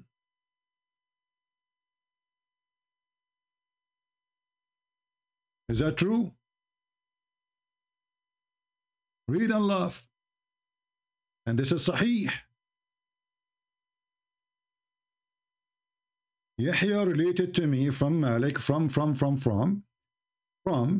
that the wives, the Aisha, the wife of Allah Prophet, bless him and grant him peace, admit those who him, her sister and daughters of her brothers had nursed. How they do that? She opened an office for breastfeeding. Her sisters and her nieces, they take off their breast, put it in the table, because they're big. They can't carry them. They're heavy. And then anyone want to meet with Aisha, he have to suckle the breast of the sisters of Aisha.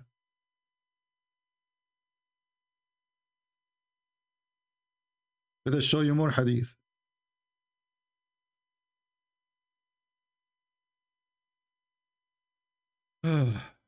What a stupid religion. This is religion. If this is religion, what is stupidity?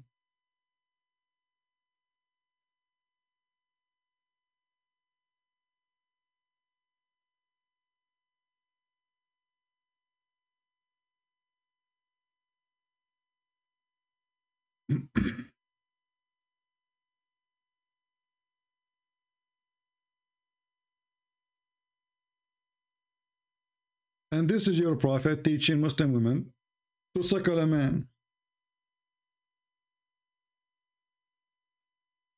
Look at this. The guy, he have a beard, and Muhammad is ordering the women to suckle him. All of this is Sahih Hadith. And Aisha, she is ordering the same.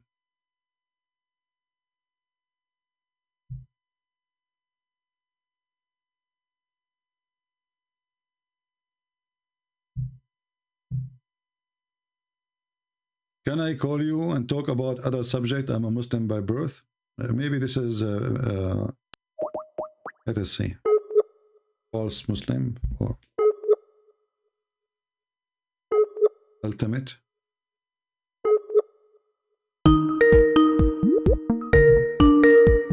Yeah, this guy is obsessed. He could not, he cannot give up. That's it. Trying to retain his honor, which is all over the floor. If you have any, he's not answering. So listen. The title today is why Allah sent Moses to school.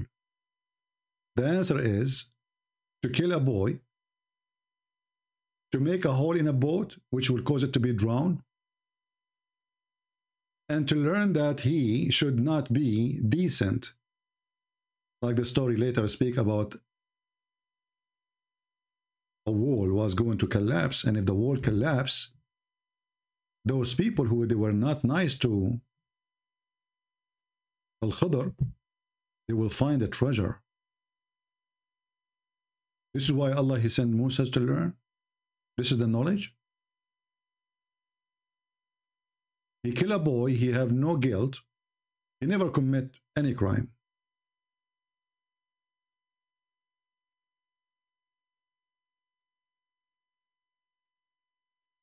This is what Moses learned. What the point of this? Stupidity. Allah, he destined the guy, the boy to be a kafir, and then Moses, he was wondering why you killed an innocent boy. Al-Khidr is teaching him, well, I killed him because Allah revealed to me. What is the knowledge in that? What Moses learned? How stupid is that? And then he made a hole in a ship, the ship which is carrying them in the water. And the purpose is that when the pirate they come, they will not take the ship. But you made a hole, and the only way for those pirates will not take it if it's not usable no more. That means the ship is drowning. So what is the wisdom in that?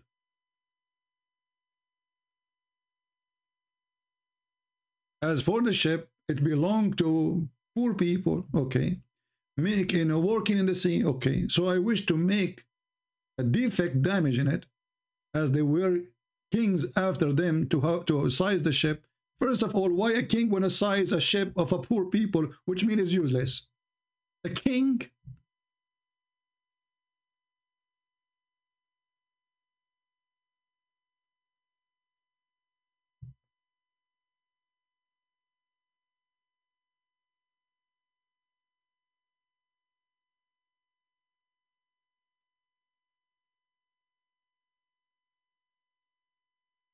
Who in the world want to believe that there is a king, he will steal a boat of a poor person, which is obviously made of nothing, a piece of wood? Who want to believe such a story? And now, after we make a hole in it, the king, he changed his mind. But you damaged the boat. If the king, he refused to take it, that's mean it is damaged. They will be drowning. So was Moses, was Al-Khadr helping those poor people? What a stupid story.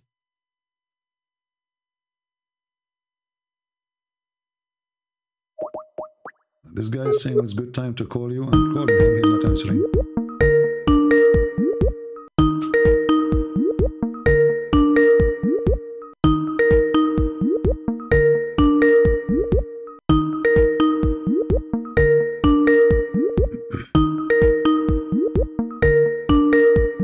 Are you going to answer or not? Let me mute the microphone speaker so you guys will not be annoyed with the ringing.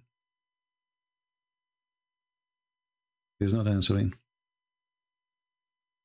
People are weird, you know. They say to me, when you can't talk to you, and then we call them, they don't answer. Ah, he want to talk to me privately. Oh, okay, sorry. So this guy looked like he is going to leave Islam. He want to talk about, okay. I got you wrong, sorry. He's a Muslim, but he is almost out. Hashim Hash, I don't know, I heard the Ultimate Fort when you call me. You are not Ultimate Fort? There's a very famous scholar, Muslim scholar, his name is Ultimate Fort. I don't know if you heard of him.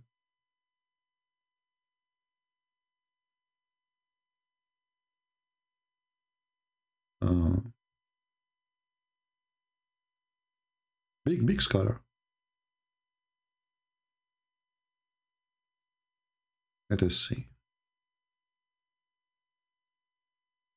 Let us look for Hashim. Maybe I was wrong about you. No problem.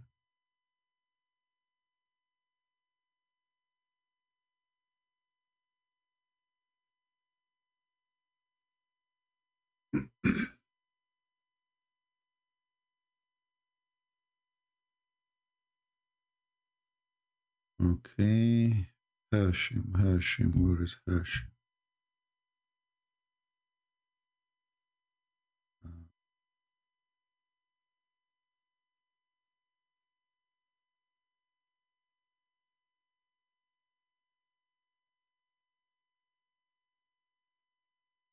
I'm trying to find you. Okay, here we go.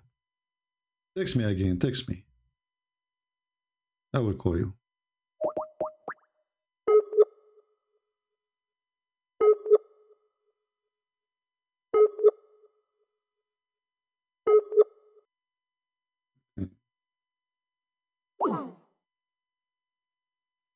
Calling the wrong guy, hold on.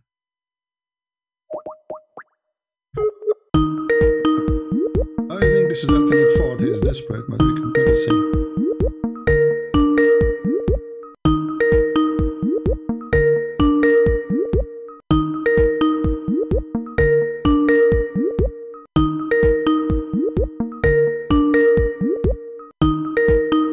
Okay, we will mute the speakers.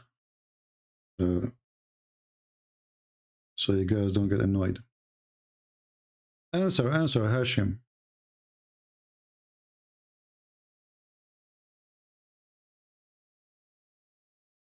He's not answering.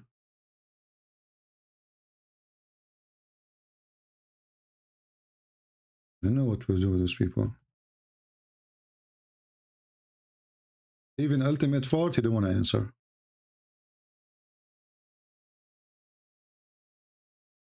Do we have any brave Muslim? So this is the wisdom. The guy, he went, he learned to be evil. So let us say there is some people, they are not being nice to me. And then they own a wall, and this wall, if it collapses, that will reveal for them a treasure. So what I will do, I will fix the wall. So they will not get the treasure. Is that the righteousness? Remember, Allah, he sent Moses to learn from Al-Khadr righteousness. And righteousness is that there is people who they are not nice to Al-Khadr. So he decided to fix the wall, because if the wall collapses, look here, by the way, look at this.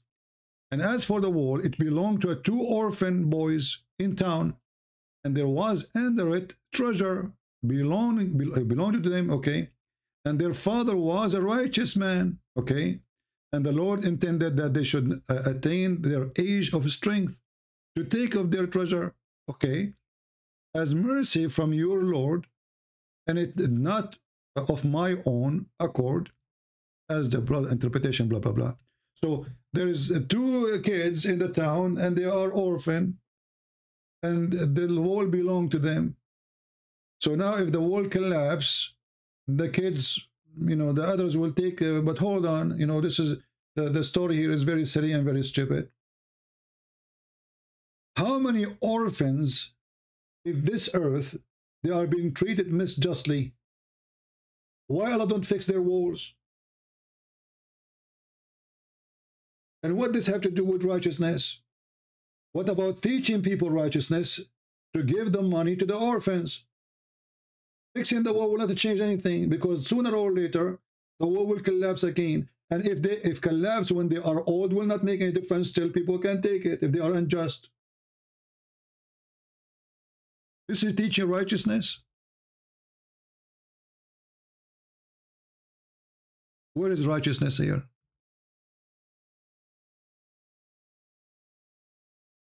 And what makes it more ugly is the story of the kid.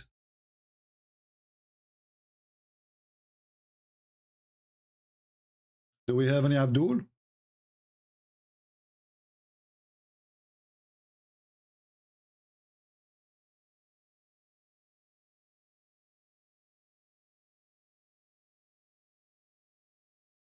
Let's see this Abdul here.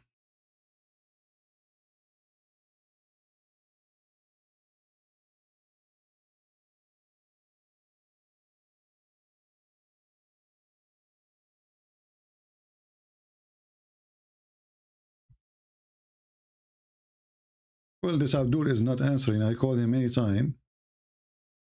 The one who called himself Hashim obviously is playing games. Let me block him. I will give you a chance. Call me one more time. You call me now. Last chance. Do we have any brave Muslim to tell us how righteousness is being taught? And do I need to go to different countries to learn those stupid stories to learn righteousness?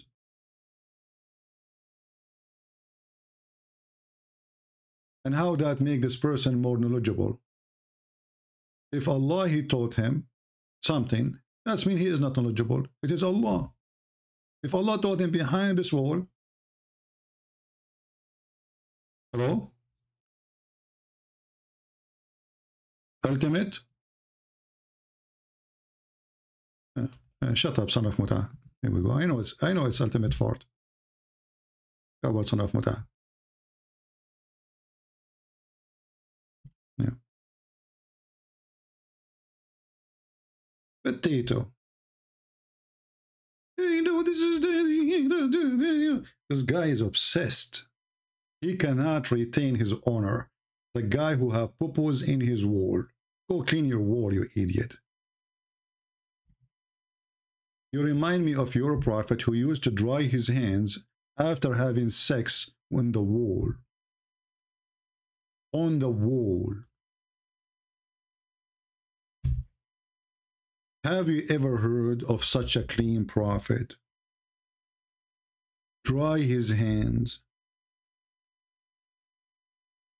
on the wall.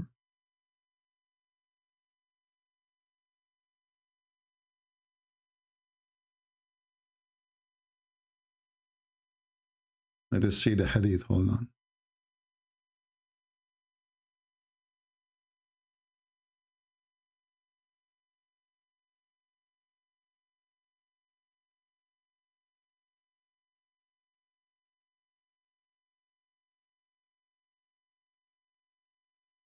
All right. This is why Ultimate Fort, his wall was so dirty, disgusting. He was following the steps of the Prophet.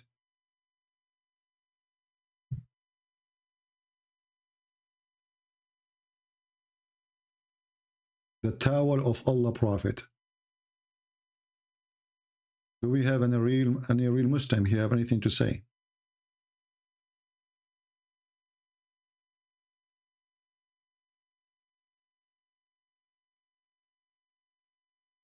Any Muslim? Mayday, Mayday.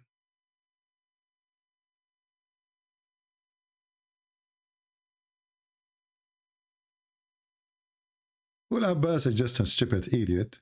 No, he's just a kid anyway. I mean, we have tons of videos about Abbas. If we want to play with his videos, people would die laughing. We have enough comedy of him.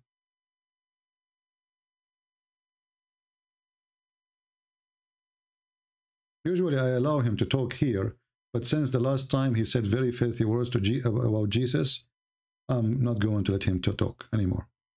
Otherwise, I used to use him for, you know, entertainment purpose.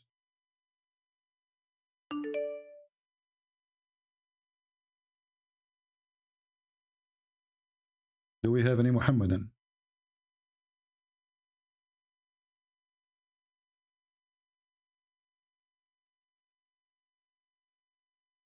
Any Muhammadan? We have only Ultimate Fort. Ultimate Fort, he make name after name in Skype.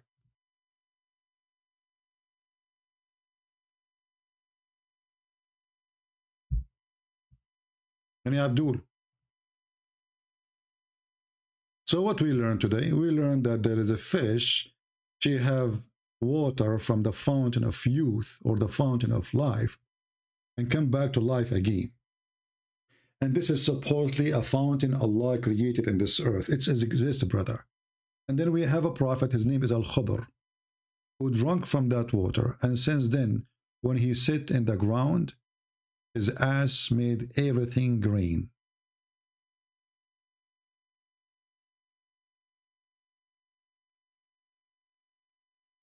Isn't it amazing?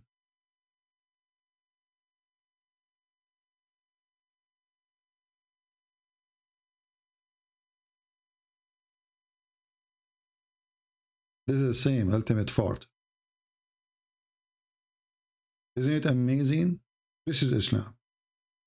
How many of you Muslims really believe that there's a guy, his name is Al-Khadr, he was a green, called the green, because when he sat in the ground, everything turned green because he drank from the fountain of youth? What do you think?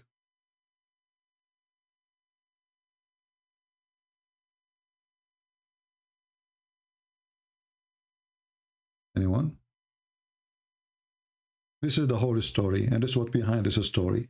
A fiction about a guy, he exists long time ago. He was exist in the time of Noah. He was exist in the time of Moses, exist in the time of Muhammad. He was in the funeral of Moses, the funeral of all prophets. He was in the funerals. Why? Because he drank from the fountain of life. Stop telling me this guy want to text you, this guy want to call you, otherwise I will block you. I blocked that guy. He is Ultimate Fort. Don't you learn? I am not blind. Anyone will repeat the same thing. First of all, if somebody want to text me, he can text me. It's not your job to tell me who want to text me. My Skype is open. I'm not blind, I can see. So don't be silly repeating the same thing.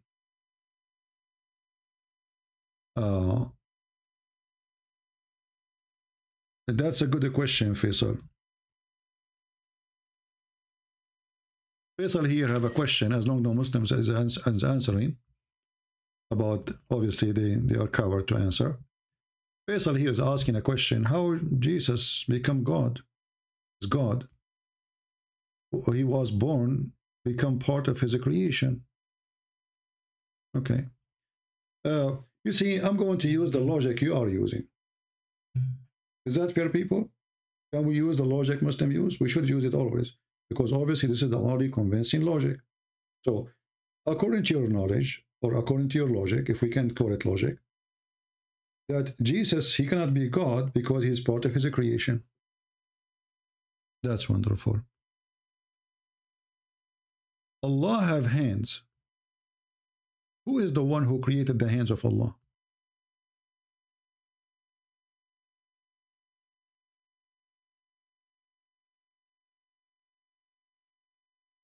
Can you tell me? Allah have hands. Allah have a shin. Allah have eyes. Even the Jews, they made fun of this Allah, who his hands can do nothing. Chapter 5, verse number 64. Is the hand of Allah is part of his creation or created by somebody else?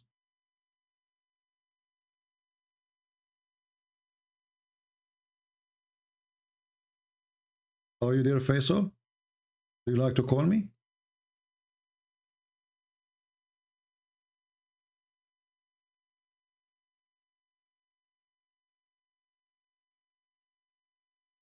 No, I'm answering you from your religion, because if I answer it from my own, you will not accept anyway. But anyway, you give up, right? Because you have no answer. For me, it doesn't make any difference. Why? Because Jesus says, before Abraham, I am. So his existence have nothing to do with his birth. So he was exist before the creation, as you claim, of the flesh. Before Abraham, I am, Jesus said. How Jesus can be exist before Abraham, before his birth? Simply, for his existence have nothing to do with his birth as a human. He exists before Abraham. And Jesus here answering your question. And then if we go to the Quran, we will find the same, that Jesus is exist before everybody. How? The Quran confirmed that Jesus is the Word of God. And is the Word of God created? If we search right now in Islamic website, all Islamic books, you will find that Muslims believe that the Word of God is not created. Well, that is Jesus. So are you against your Quran now?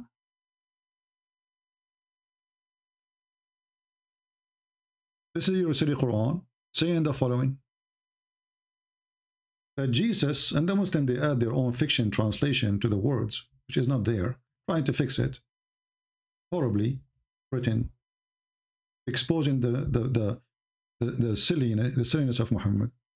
So this verse is supposed to be speaking against the Trinity, right? Okay. All people of the book commit no excuse in your religion, nor says that of Allah aught but the truth. Christ Jesus, son of Mary, was, between two brackets, is not in the Quran, a messenger of Allah. Okay, we will go with this. He is what? Messenger of Allah. Then his word. Okay, let me ask you. Was the word exist before the messenger or after the messenger? Does any Muslim can answer? Was the word of Allah exist before Jesus or after Jesus?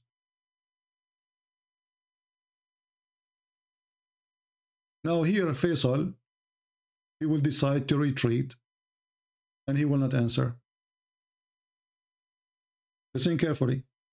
Was the word of Allah, which is Jesus, exist before Jesus as a flesh or after? Who was exist first?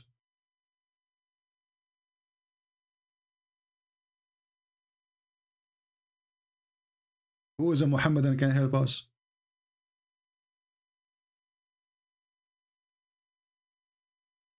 Look what Faisal he said. He said this is stupid.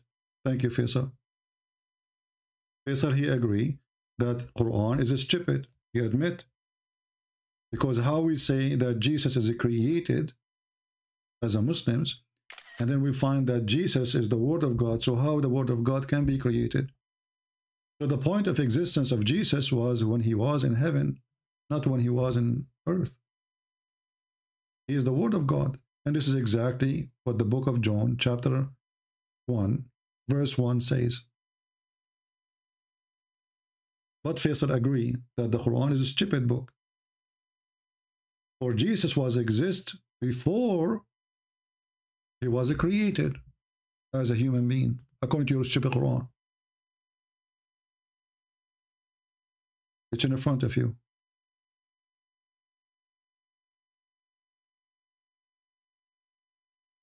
And not only that, what about Jesus being the Spirit of God?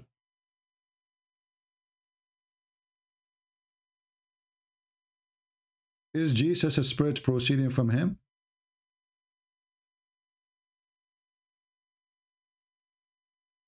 This is your stupid Quran.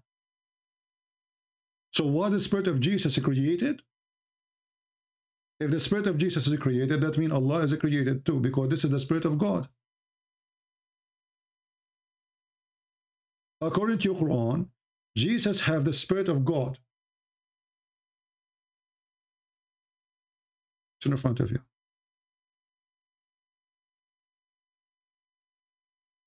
And now Faisal, he will go mute. All what he will say this is stupid. He will not dare to answer. So our Bible get you busted, your Quran get you busted. Should I borrow somebody else? Should I go to the Hindus?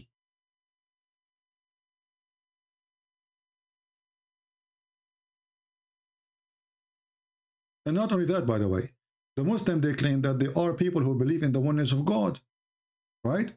But if you ask Muslims, is the Quran created? If yes, I'll tell us, please. Is the Quran created? Muhammadan in the chat, tell us, please. Is the Quran created? They will say no. Okay, so now we have Allah is not created.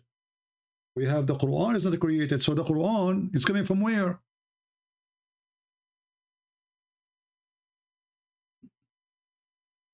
Madness.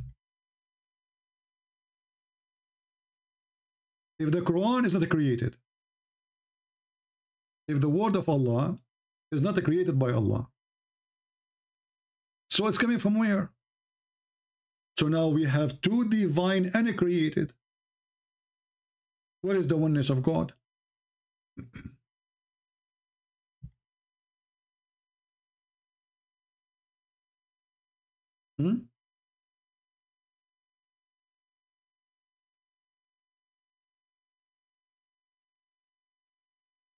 If I go right now and search in Prophet Google, peace be upon him, I will search for the following. Was the Quran created? The answer will be very astonishing.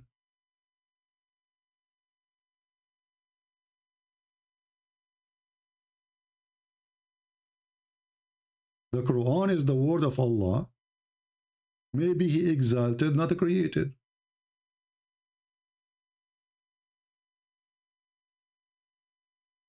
So, if Jesus is the word of Allah, he is not created too.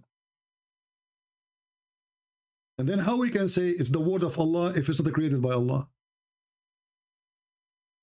How this word belong to him if it's not made by him? You see how stupid this religion is? So now we have two uncreated individuals. And not to forget that Muhammad, he claimed that the Quran will come in the judgment day as a man who looked like a ghost, dead ghost.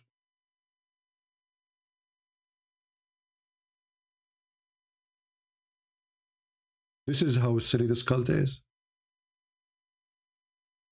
And the funny, the same verse here, saying don't say Trinity, but here Muhammad is coming with different Trinity, saying that you can be 3 and 1 in the same time.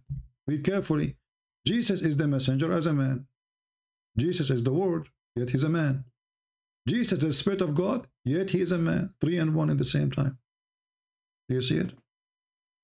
So the same stupid verse saying say it no Trinity is the same verse proving different form of Trinity.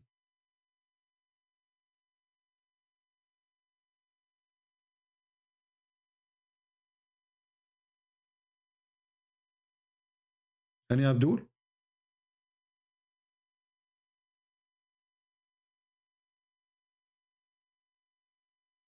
Anyone?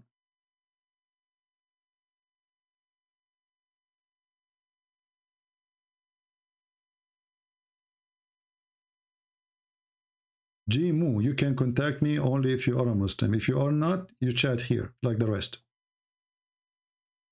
Do we have any Abdul have anything to say?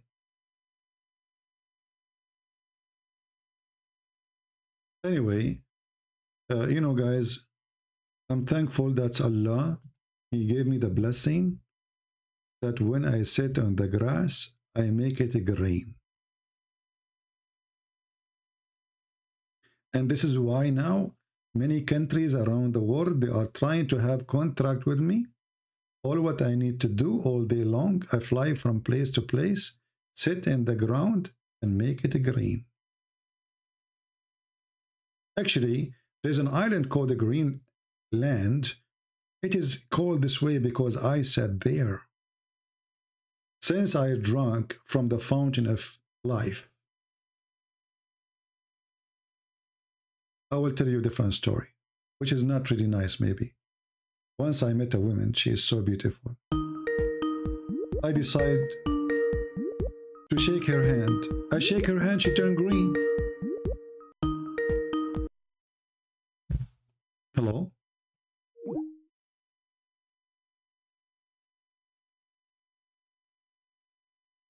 Why people are calling me? If you're not a Muslim, you don't call me.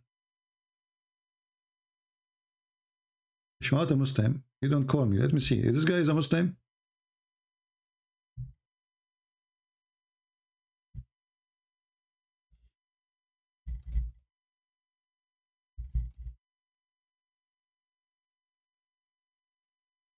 If he is not, he will be blocked immediately.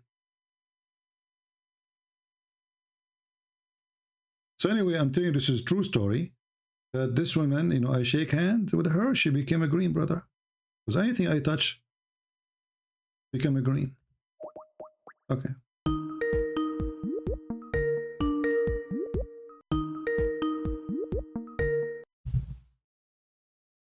Hello? This is the same. Yes, my friend, you are live on air. Oh, thank you very much for having me. Can you mute YouTube, please? Shake hand with her, she became a green, brother. Is anything? All right. So what do you want to say? Now? Yeah, it's okay. What do you want to say to us? Go ahead. You are a Muslim? Yes, I am actually. All right. What do you like to say to us? You are welcome. Yeah, I have a question about Jesus, man. You have what? I have a question about Jesus. All right, go ahead. Yeah, there is this chapter in Matthew. Yeah. The 6th chapter or the 7th chapter. Eh? Hello. Yeah, I hear you. Go ahead. Yeah. In this chapter, if I'm not mistaken, it clearly indicates that Jesus is an obedient mortal. What? And God is the master. Jesus is just an obedient servant. Okay. He's obedient servant. Oh, okay. Yeah, and God is the master, and Lord as well. All right. So what? Where it says that Jesus is just a servant, he is not a master. Matthew says. No. Yeah, in Matthew, chapter 6 and 7. Yeah, because I'm having chapter my 6. Quran. Okay, where in chapter 6 it says that? Because obviously you are reading an article, right? You must read an article. No, yeah. I'm having my my Quran with me, and they indicated in Matthew, verses 6 and 7. In the Quran, it says in Matthew, the Quran says that? Yeah, look, the Quran that I'm having, okay? Yeah. So it points out that in the Bible... There's nowhere in the Quran the name of Matthew is mentioned. What is that? No, you don't understand what I'm trying to say. So you said to me the Quran, you have a Quran, and the Quran says the following, right? But the Quran never mentioned the name of Matthew. No, I mean in the Bible, there is the book of Matthew, okay? But so I'm saying you are saying you saw that in the Quran you have. Because I'm having my own Quran, and in this Quran, so how you have your Quran, and your Quran mentioned Matthew. The Quran never mentioned Matthew. Can you tell me which verse in the Quran mentioned Matthew? No, bro, this is like a commentary in the Quran that I'm telling you, okay? Oh, the Quran, so it's not commentary in the Quran. Oh, okay, that's amazing. So the Quran commentary in Matthew 6, it says that? Yeah. So I'm trying to where it says that? Okay, where it says that in Matthew 6? It says Jesus is not God, he is just a servant. I think it's about these verses in the Bible or in Matthew where the devil is trying to tempt Jesus. You remember this? Okay, but that says, but Satan, he said to him, if you are son of God, throw yourself, and then your father will send angels to save you. It says there he is son of God. Yeah, but how can the devil tell that to God? The devil is talking. He said, "Do not do what the devil he wants." But the devil he speaks to your God too.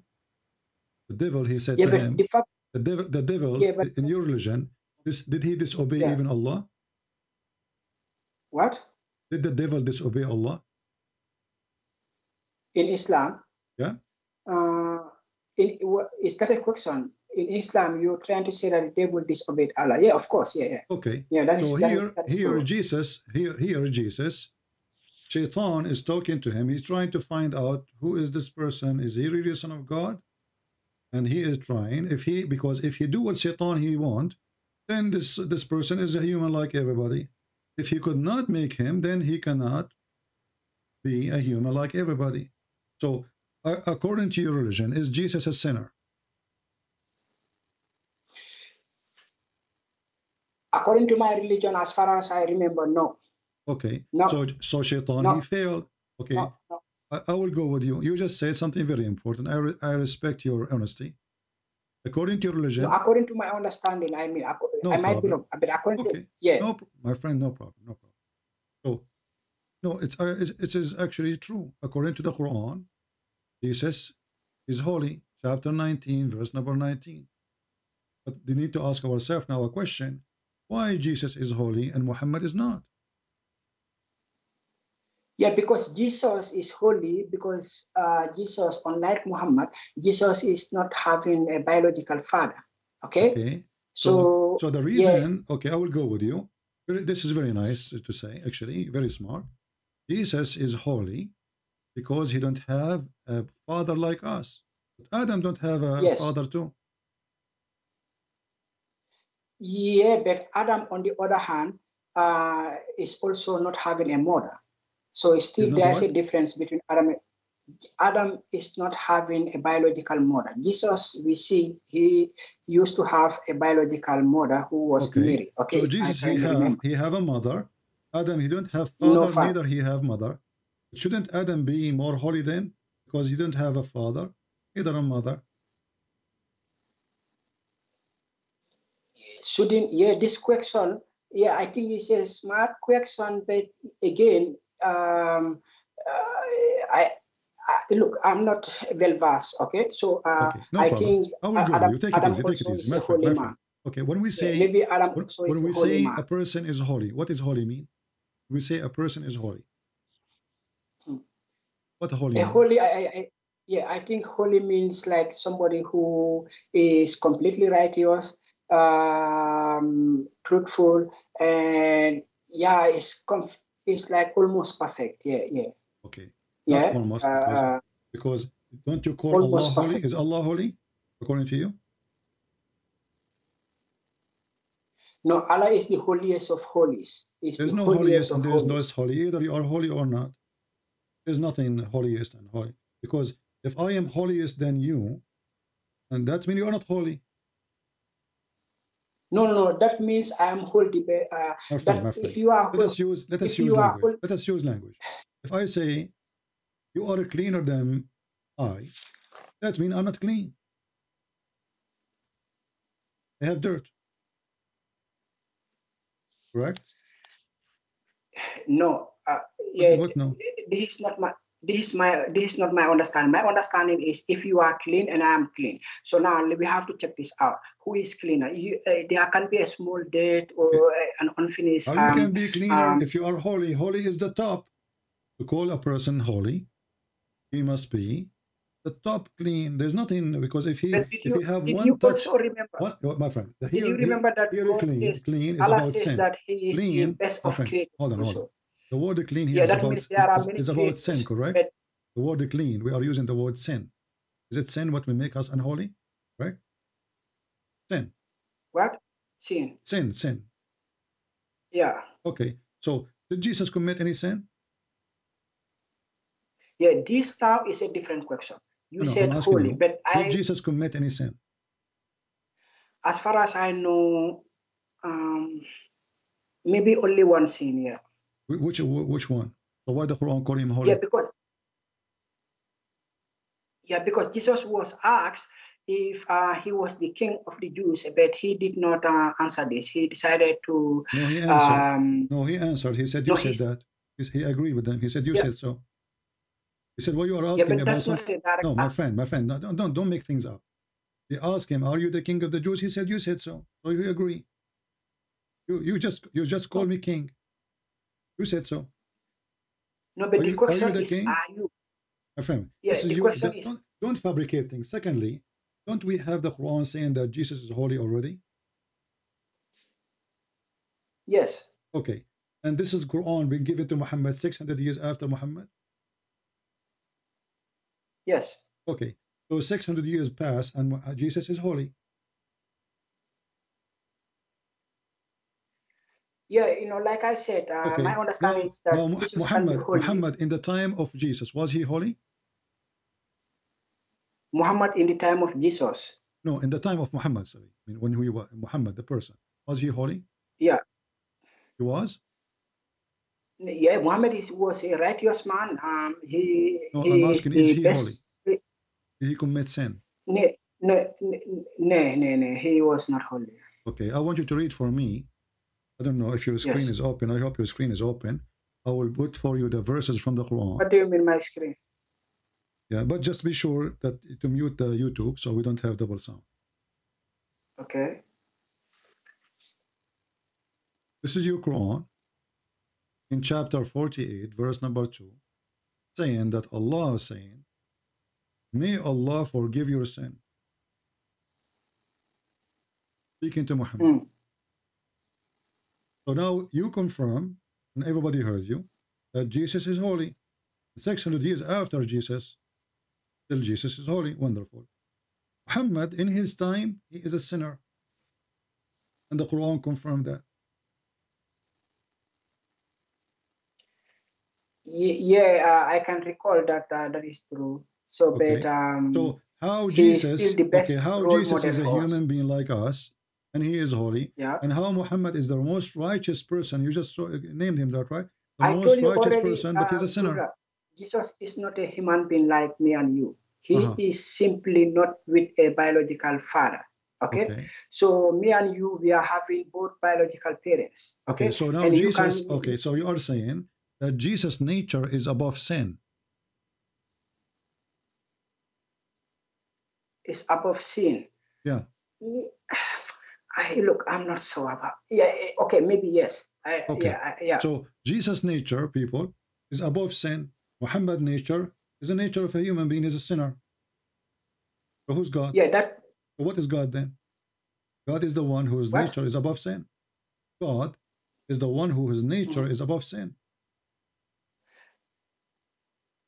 Yeah, but we look. Okay, we're talking about, like I told you in Matthew, there is this, there is My in friend, Matthew. there's exactly. nowhere in Matthew is saying what you are saying. That is not true. No. Jesus said, I am being sent by my Father.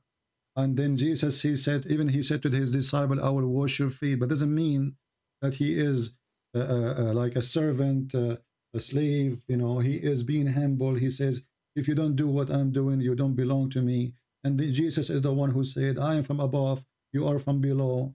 And Jesus is the one who said, I am before Abraham, I am. So all of this is Jesus saying that before Abraham, I am. That's metaphorical. No, not metaphorically. They asked him about his age. He said, how Abraham, he saw your day. Abraham, he saw your day. He said, truly, truly, I say to you, before Abraham, I am. He said, how you are before Abraham and you are not even 50 years old.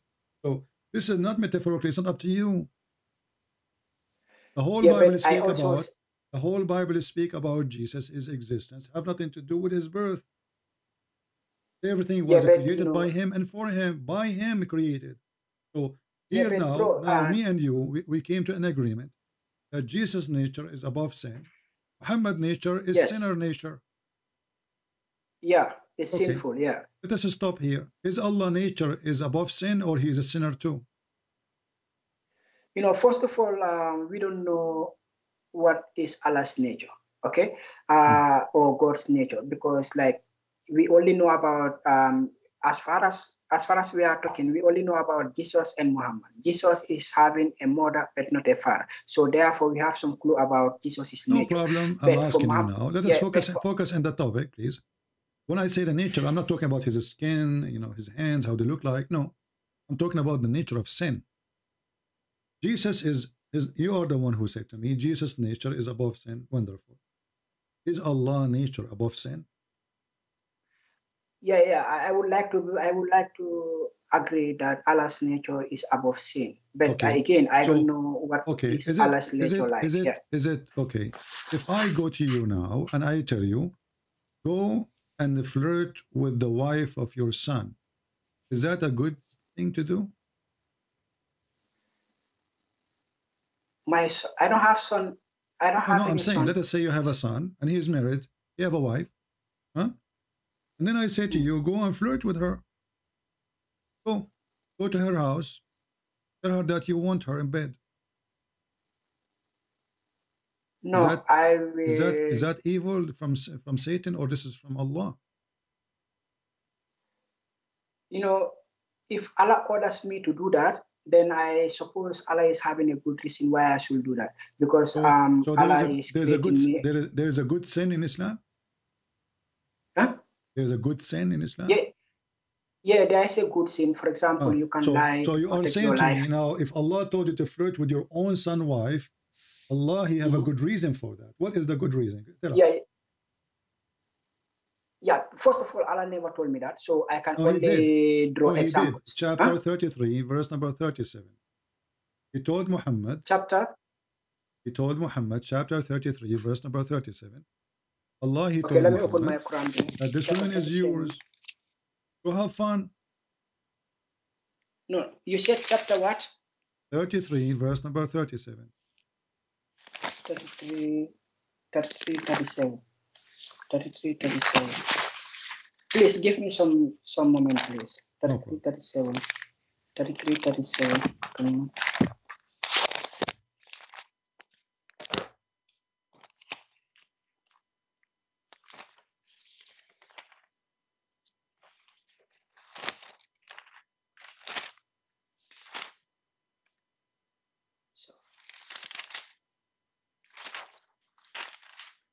No, he is not. He did not call me before. Did you call me before ever? My friend, did you call me ever before? Yes, I used to call you like before, yeah. And they are saying, did you call before and you left Islam? Did I call before? I was strongly doubtful, but I still did not make up my mind. I'm still looking for more. Yeah, I call you. You remember that, yeah? No, I don't remember. And I was trying to receive calls from everybody. I don't know. Anyway. Okay. You said 33, 37, yeah? Yeah, 33, 37.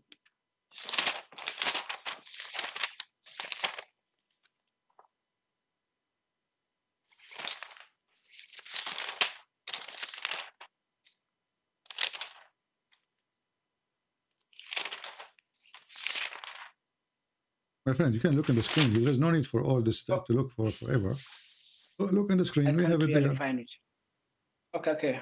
Let me open it. Okay, right. I can see it.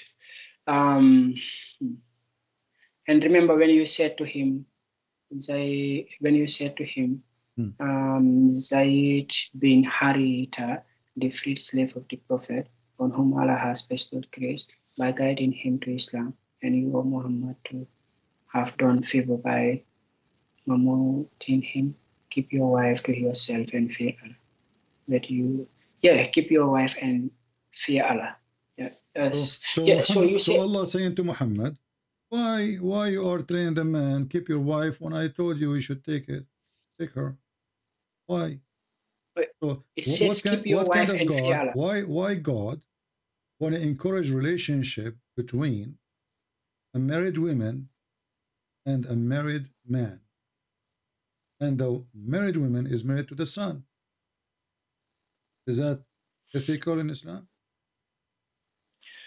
Yeah, but this privilege is unique to Muhammad only. So this is a privilege.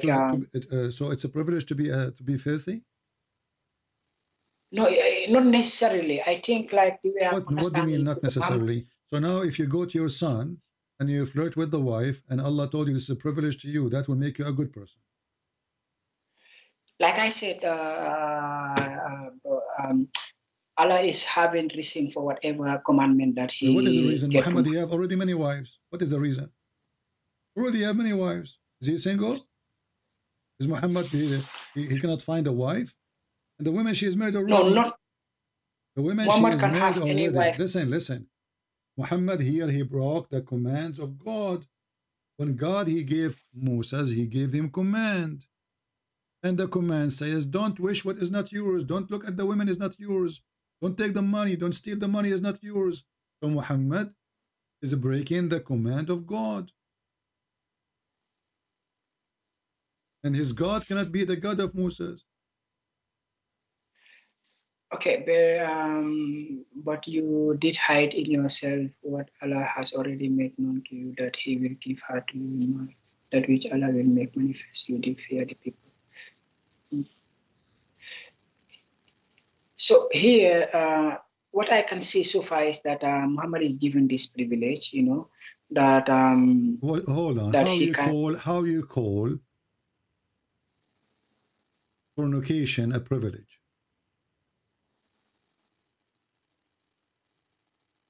Like fornication a privilege? Yeah. What do you mean fornication? Like Muhammad is going to marry this is a married woman. Any relationship with married women is a fornication. No, but remember, this lady was divorced also before Muhammad can get. What before? The woman is married. The woman is married. Why does God is encouraging relationship with married women? And what kind of a prophet he go to the house of his own son when the husband is not there, and he flirt with the women? Didn't his God say to him the opposite? She says, "Shame on you." As an example, as an example, we have a story in the Old Testament where a prophet of God, he committed sin by taking the wife of somebody else. He did not sleep with her until the husband died, but he sent him to war to die, evil. God condemned his action. Here the God of Islam is blessing him, saying to him, why you are hiding what Allah told you? He's encouraging him to have relationship with married women, and you said to me this is a privilege. Yeah, I think this privilege is reserved only to Muhammad. That's why you will not see anybody doing this again. Although so what we learn from you now that Muhammad, he have a privilege to be perverted. To be what? Perverted. No, I will not say perverted, because you can say so this if is the I go only to your time house, that, if I go to your house and I see your wife, and your wife, she is beautiful, and with my respect to your wife, I'm not making fun of you, and I see your wife and I want to sleep with her, that does not make me a bad person for you. That make me, I'm a person of a privilege. you know, let me give you an example. No, You don't know, give me an example. you I can just take, give you one. I just gave you one. I go to your yeah, I go to your house when you are not there. And I say to your wife, you are beautiful, I like you. And we go to bed. yes. Your answer is, this is good. You said you flirt with my wife and then you go to bed with my wife. No, but that's not what happened here. No, this is what happened Muhammad, here. He flirted with her because he want to have her. And now Allah is yeah, telling but him, why you are hiding what Allah He told you? What He told him, you will take this woman, take her. So now he went to the house of the man. So the yeah, wife, she will tell him, listen, he did it on purpose. So that when the husband, and obviously they are in bed together already. The women, when the husband, he came, he was happy, excited. He told him, your father was here and he flirted with me. A person who have honor, he will go to fight the father. yeah, What shame on you? You are a scumbag. You are filthy. How you do that to me? Instead, he remember, knew that Muhammad, he is the cannot play prophet. games with him. He will kill him. So he went there. He said to You him, said my flirt. wife, she is not I, good to me. I want to divorce her. But he never mentioned divorce before. And the wife, she yeah. told him that your father was here and he was flirting with me. Correct? So I thought like what happened here was like Muhammad complimented this woman that she is beautiful, that she is okay. How he compliment, how this is complimented? You know, he flirted with her. If I say okay, to you your, can if you I can say you if can I you say can to say your wife, it's if flirting, a but man, I if would your say it's neighbor, complimenting. if your friend come to your house and he say to your wife, my heart fell into you, that is a compliment.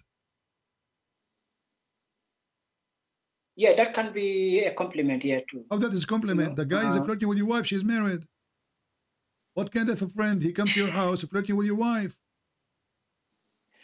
If you are married and a woman, an unknown woman said that, oh, my brother, you are very handsome, you are okay, you know, that does not necessarily mean. He did not say you are beautiful. Yeah.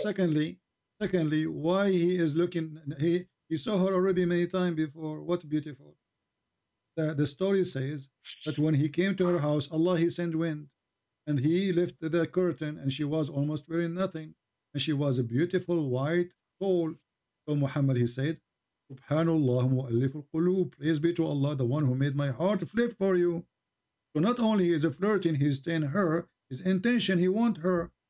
How this is a privilege for a man. He is already married, he have tons of wives, and she is already married too.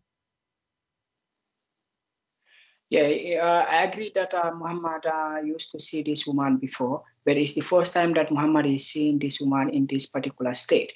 And this is the first time he saw her naked. So the first time he saw her naked, he decided to jump on her. Yeah, but remember, Muhammad is also a man. He's a sinner also. Like naturally. Okay, so is it a sin? Okay, you just said Muhammad is a man. He's a sinner also. So is it a sin to do what he did, or it was a good thing? No, sinner here. Sorry, what I want to say is that Muhammad can be tempted. You know, like anybody. You know. No problem. So, no problem. Okay, yeah. Muhammad can be tempted like everybody. I can be tempted too, but I'm not going to go to the house of my friend to flirt with his wife.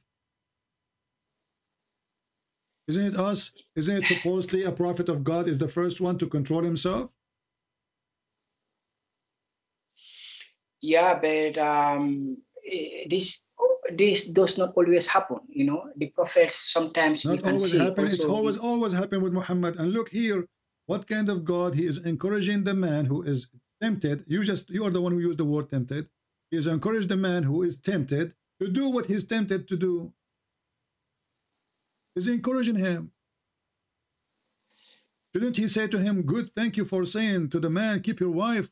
You should say the opposite. He said, don't, okay, that's wonderful. You say to the man, keep your wife. That's very good of you. Repent. Don't think about the wife anymore. She is his wife. I think Allah is not encouraging Muhammad here. He is simply encouraging him. He is saying to him, why you hide what Allah revealed to you? What Allah revealed to him? That this woman, she is yours. Are you afraid from people, what they will say? So he knew that people will say bad things about him because this is wrong. Allah manifests to him. What kind of God he manifests to him about a married woman? At least let her get divorced yet first. And what kind of a God he sent wind to open the curtain so the prophet can see her naked? And then what kind of God he said to the man, why you said to him, divorce your wife, don't divorce your wife, when you should have her? Okay, so I really don't have any more clue how to get around this. I only think like Muhammad was tempted because he's simply a human like any one of us, and he's a special man. This privilege. You call me, remember, you call me to talk how Jesus is God, and you agreed that the nature of Jesus is above sin. So yes. Jesus will not be tempted by a naked woman, correct? So are we comparing Jesus and Muhammad now? I'm not trying to compare these two. I'm not asking you to compare. I want an answer. Jesus cannot be tempted by a naked woman, according to your understanding, because he is above his nature. Okay. So guys, Jesus cannot be tempted by any woman. But let me ask you then, isn't Jesus a man like everybody? No. No. He's God then. Yeah. He's God. He's not. No, I can't say he's God like at this moment. Any man exists in this earth. Hold on. Any man exists in this earth, including me and you, can be tempted. If you say no, you are lying. Yes, I already. So we agree that all men. We agree that all men in this earth, all men, no exception, can be tempted, and they got tempted. But Jesus, nobody can tempt Jesus. Nobody. Satan, he tried. He failed. So what makes Jesus above is holiness. And what makes him above, that he is from above, not from below. And Muhammad is just a bad person, hijacking the business of a prophethood. He is no prophet. He is making Quran just to serve his private part. Yeah, I call to understand very well what Matthew is saying. Matthew 4:10, for example. Okay, Matthew 4:10. You know, thou shalt worship the Lord, thy God, and Him only shall you serve. So you are well versed. Okay. What? What is my understanding is that you are well versed. Okay. You are familiar with this. I have what? I'm saying that you are well versed, that you are familiar with the text. Right? I don't understand. You are very. Somebody can tell me what he's saying. You are very what? No, I said you are well versed. You are well versed. You read extensively. Well versed. Okay, well versed. Yeah. Okay. Yes. So Matthew 4:10 is saying that you shall worship the Lord thy God, and Him only shall you serve. So I don't get the context. I only see this verse. Okay. So who is speaking here in your context? Is it Jesus who is speaking here, or is Yahweh who is speaking? Jesus is speak to Satan. So Jesus is telling Satan that you should worship your Lord? No, he is quoting for him. He's quoting for him what the command of God is, that the only one you worship is God. So here, the Satan is asking, well, you know what? I will give you this, I will give you that, I promise you this. And then Jesus answering him, refuting him, that the true righteous person is the one who only do such a thing only to God, no one else. So you are no one. I am the one who people will bow down for him. And then the devil, he continue speaking and saying, well, you know what, if you throw yourself from the top of the mountain, well, the angels will, will come and don't worry about you, about what will happen. And then Jesus said to him, it says, don't like try your Lord. You're trying me. Trying me, I am your Lord. You are trying me. So Jesus here is confirming in every statement that he is the Lord God, and you cannot tempt God. And that's why Jesus in verse number 7 said to him, it's written again, thou shalt not tempt the Lord thy God. So Satan is trying to tempt Jesus. And Jesus saying to him, it's written that you shall not try. Don't even try. It doesn't work with me. And you agreed that Satan, he could not do anything. Satan, he tried. When the translation in the Bible says it tempt, it's an act. It's an act of temptation, but it failed. Jesus wasn't not that tempted. So I can try to tempt you. I can say to you, if you believe in me, I will give you women. And then you say to me, like what Allah do. Allah, he promised us women with big breasts. He's trying to tempt me and you and everybody. For me, I'm not tempted by this. I laugh at it.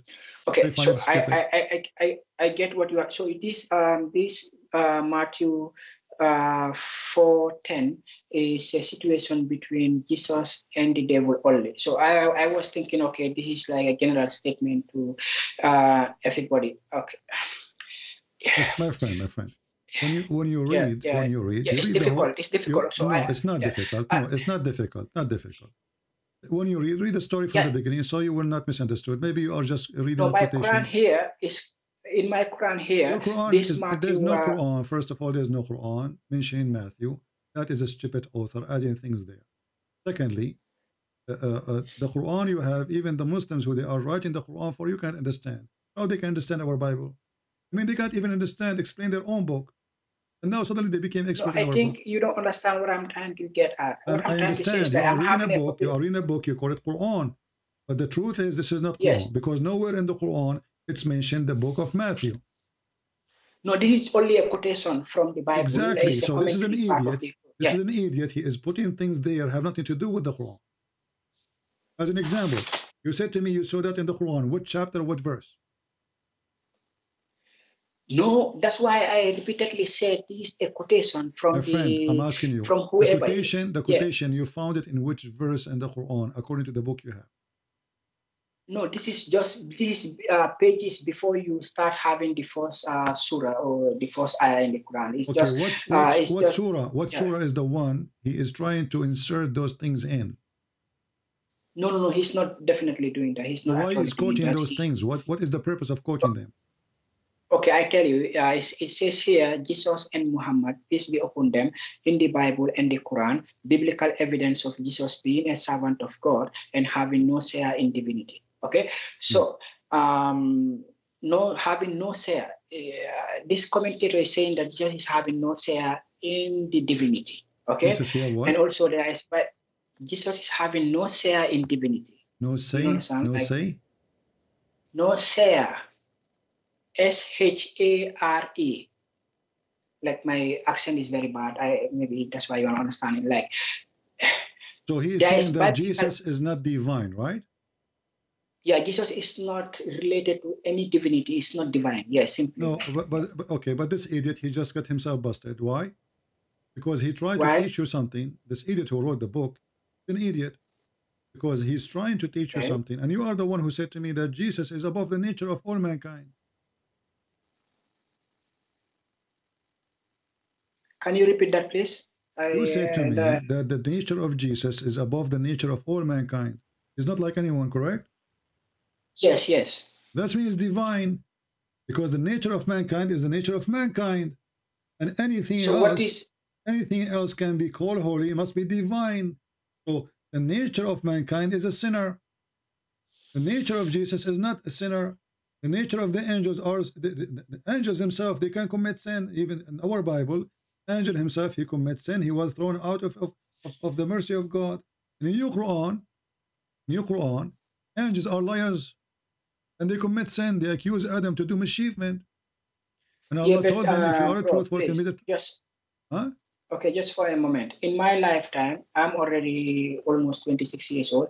I have seen locations. I have seen characters that are repeatedly being referred to as holy man, holy places. I don't care. So those are false statements. One, because no man is holy, only God is holy. That's why I'm having difficulty to try to catch up. Don't be fool yourself. Yeah, because somebody said to you, the holy priest, he's not holy, or the holy pope, he's not holy. Yes. Or the holy Christian prince, he's or not holy. Or the holy prophet, the holy he's not imam. holy. Listen, my friend, yes. there's no one is holy. We can use the word as a language, to show respect of like their decencies. But when it's come to holiness, there's only one holy, that is God. And now we are talking about, who commits sin, who commit not. So a person never commits sin deserves to be called holy, or he never commits sin. But it's not only just about committing sin. Jesus is way above that. As an example, when I say to you, who is God? What is the definition of God you have? What? What is the definition of God you have? When I say to you, you are a Muslim, and you say to me, you believe in God. So what God? No, I said I believe in Allah. Yeah, I know. You believe in Allah. Yeah. Allah is His name. So what is Allah? Yeah. Okay, what is Allah? Give me a definition of Allah. Yeah, Allah is the creator of everything that we are seeing around us. Because Allah, He could describe Himself that He is the same as Baal, but He is better. He is the same as what? Baal.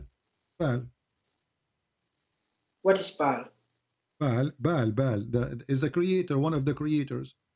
Baal is one of the pagan gods. Baal was very famous, very popular in the Middle East, and even in Europe, and people worship him. So Allah, He says, He is better than Baal.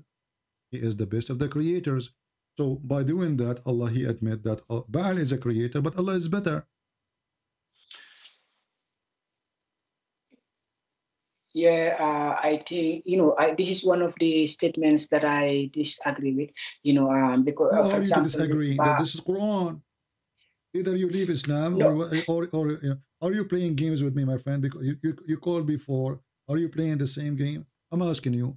Does it say in front of you? What do you call upon Baal and forsake the best of the creators? Does it say the best of the creators?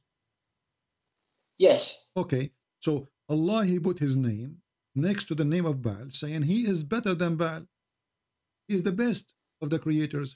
By saying I am the best of the creator. Why you pray to Baal when I am the best of the creator? Which means that means Baal is a creator and Allah is a creator, but Allah is claiming that He's better. Otherwise, comparing myself, if I say I am the best of the student, that means there's other student, I'm not the only one. Do you agree? Yeah, I understand that. I understand your point. So Allah is the best of the creators, but there's no other creators, or there's other creators?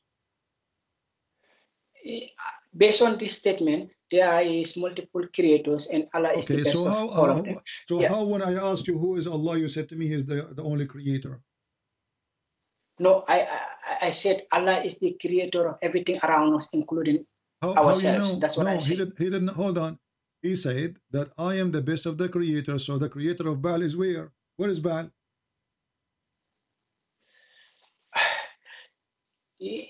I told you a moment ago that this is one of the verses that I disagree with. So you can see who I am. Agree or so not? You don't agree with the Quran now, so you have to leave Islam then.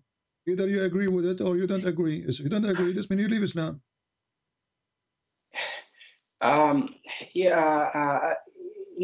If I gather enough evidence, I don't mind. I can leave Islam, but still, I think I have to take my time. One evidence is enough as 1,000 evidence. Either Allah is the only creator, or He is not. So is He, according to the Quran, the only creator? If He is the only creator, and then He says He is the best of the creators, that means Allah is lying. Because I should but you remember also when the Quran was being compiled, there is still many part of the Quran that was not added, or that was somehow. Then you should agree that the Quran cannot be from God, because simply Allah, He said, "Inna alayna jam'ahu." No, did you remember this point? Because hold on, no. Allah, He said in the Quran, "Inna alayna jam'ahu wa Qur'anahu." It is on us to collect it and to preserve it, and to keep it. So did Allah collect the Quran, preserve it? According to you, no. According to Allah, He will preserve the Quran. According to you, He did not. The preservation of the Quran, as you said, I have trouble agreeing with that 100%. Yeah. Okay. I'm still in it. Okay. So Allah, He could not preserve the Quran, could not collect the Quran. And actually, the one who collect the Quran is Uthman ibn Affan, not Allah. This is again proving that Muhammad is a fraud. But now, as long you are saying you don't agree with this verse, you don't agree with that verse, well, the one who made the verse is who? The one who revealed the verse is Allah, I believe, still through the Archangel Gabriel. So how Allah he makes such a mistake? Now, why you don't agree with Allah then? Allah is the one who revealed this no, verse. come on. Human beings were involved. You already know better than me. Human beings were involved, and the compilation and a lot of stuff happened here.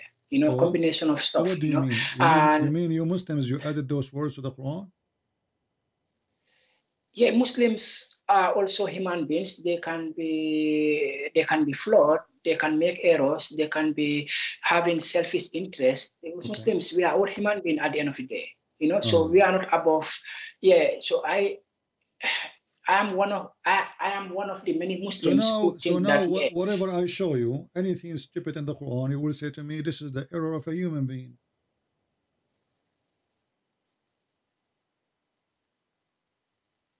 Whatever is, no, I will not do that. Yeah, anything I show you now, you will say to me, "Well, I don't agree with it. This is obviously error of a human being. This is somebody added there." So what why you are calling me, my friend? Why you call yourself a Muslim? Why you call yourself a Muslim if there's no book left to follow? How you follow the book which you cannot trust? You are saying to me that those verses is added by Muslims. So how you follow this book if you don't trust the book? Yeah, I follow this book simply because there are many other wisdom, other what? That touch my heart. Yeah, there are many wisdom passages. Wisdom? That okay, give me an example. Give me an example of the wisdom. Because there's many wisdom. Give me the wisdom. Give me the best wisdom you have in the Quran. Yeah, come on, bro. There are many wisdoms in the Quran. Give me one. For example, give me the best one. Huh? Give me the best one. Yeah, for example, the Quran says that if you will kill one man, it's like you kill the whole mankind. You remember this? So why the Quran says kill them wherever you find them?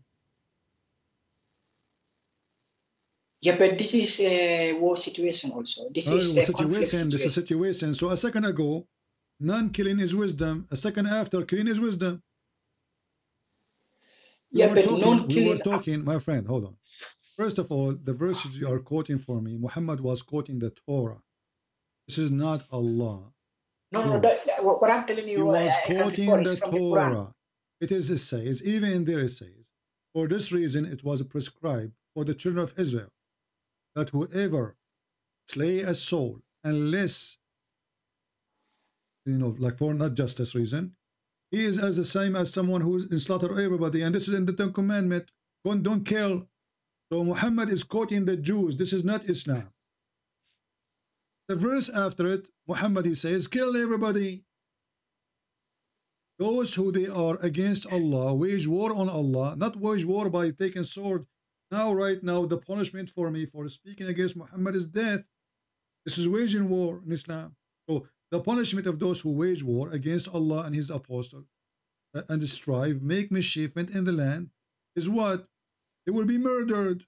It's even there in your translation says they should be murdered. They should be murdered. Do you see it? It says they should be murdered, or they should be crucified, or we should cut their hands. So how the one who kill a human being for no crime he commit, was I did not commit a crime. This is what the verse is saying. If I did not kill anyone, I should not be killed. If I did not kill specifically, I should not be killed.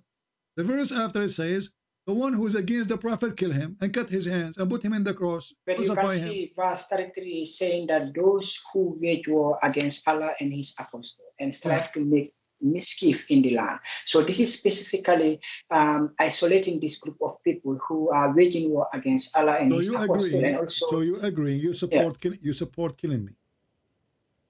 No, I will not do that. I will not. I don't support me killing me. I will not kill. I am according to your verse. According to your verse now, I'm causing mischievement in the land. No, you are not causing mischievement. I think hold on, just to show you that you are a hypocrite person. Isn't it the Quran chapter 9 verse number 9 speaking about talking about killing the Christians and the Jews just because they don't believe in Islam? No, this verse 33, I can see that it says waging Don't tell war me history. against Allah. The verse in the front of you, it says, fight those who don't believe in Allah, nor the last day. It doesn't say those who fight you. It says fight against those who believe in Allah. Who fight against those who believe not in Allah. So number one reason, what? They believe not in Allah. Number two reason, no the last day. Or third reason, they don't forbid what Muhammad forbid, which means they don't follow Islam. Number four reason, those who don't acknowledge the truth, religion of truth, which means they refuse Islam. From the people of the book, and so all the crime they did, they refuse Islam, and now we have to kill them. So how you say to me, the Quran, the wisdom says if you killed one man, as if you killed all mankind, and now you want to kill anyone just because you don't accept Muhammad to be a prophet? Yeah, but you can also see that there is this verse that says that if you kill one man, you kill the whole mankind. How that so work, now my friend? Muhammad, all what he did, he justified the killing now. That if you kill one man, if you read the verse, by the way, this is about killing a Muslim. If you kill a Muslim, as if you killed mankind, but if you kill all the Hindus, it's okay. If you kill all the Christians, okay. You want me to show you the interpretation for the verse? Yes, please. Okay, let us go and see the verse. If you kill a Muslim, and now if this is what it says, what you will do? Are you going to leave Islam? Or say yes, please, just to, playing games? Like I said, I think this religion is too old and too deep. Yeah, too deep. Yeah, I can tell how too deep it is. Yeah. So guys, this religion is too deep. Okay, too deep. It says the sperm coming from the backbone. And too deep, it says that the prophet, he can flirt with his... It's too deep, hold on. And too deep that the prophet, he have a privilege, he can flirt with the wife of his son. Very deep. Now read with me. Which book of interpretation you like to read from? Which one is your favorite? I think Ibn Kathir. Ibn Kathir. Let us go to Ibn Kathir. Okay, let us go to Ibn Kathir. Here we go. We want to make you happy. Ibn Kathir.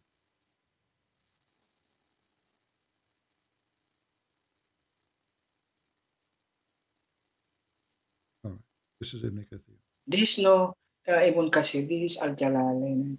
Yeah, this is Ibn Kathir now in front of us.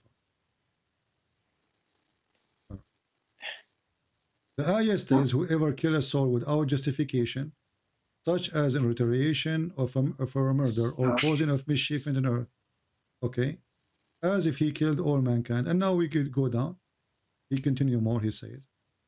Meaning, if anyone killed, he's repeating the verse here. Let's see where... Enter Uthman, okay. Do you also know that my friend, the other... Hold on. Okay, hold on.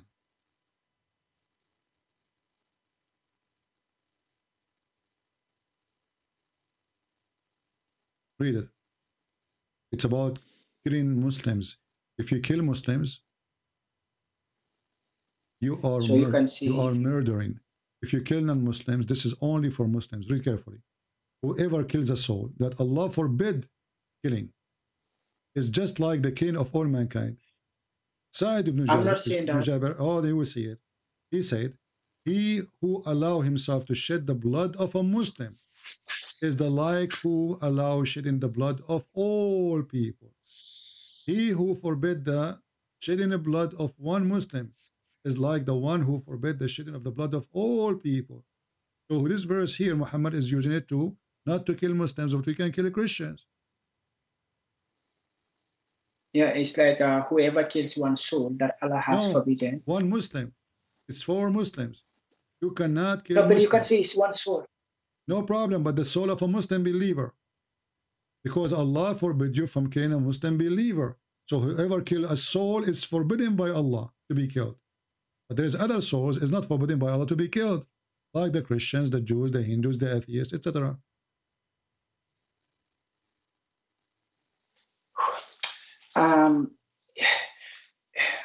Yeah, It's definitely too complicated. Okay, it's definitely okay. Take care. You are just playing games.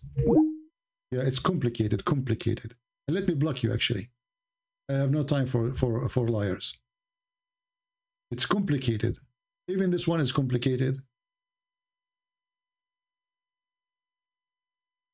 Even this one is complicated.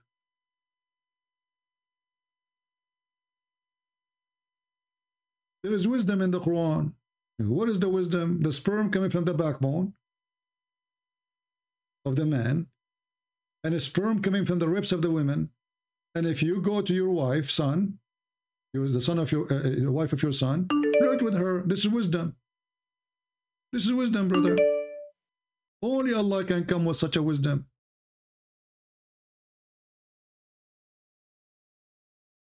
This is Ultimate Fart. He is using the name of Faisal.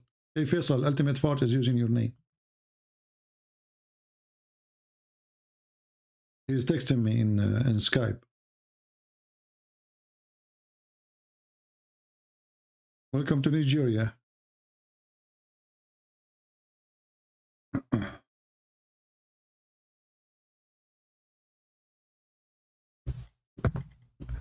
Why you are using somebody else's name, Ultimate Fart?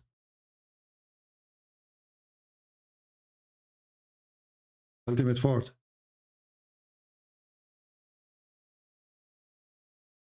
Oh, this is not Ultimate Fart. I was wrong then. Okay. Is that Faisal?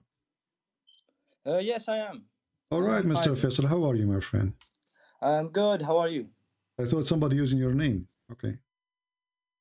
No, that's actually me. Okay, so what do you want to say to us? You were in here for a while, and you. Yeah, just give me a second. I can't hear your voice very clearly. Just trying to fix my speaker. All right. Fix it, and we will be happy to hear you. You hear me now better? I can hear you, but not that loud, actually. I can barely hear you. Okay, hold on. Let me see. Let me call you back. Hold on. Give me a second. Which is strange because I think this is from your side because the previous caller, he did not complain about my voice. Yeah, the voice is very high in my side. This is only in your side, my friend. So fix your speaker. I will give you a minute or two to fix it. Just text me, tell me that I am ready. Fix your speaker and I will call you. Well, I thought somebody is using his name.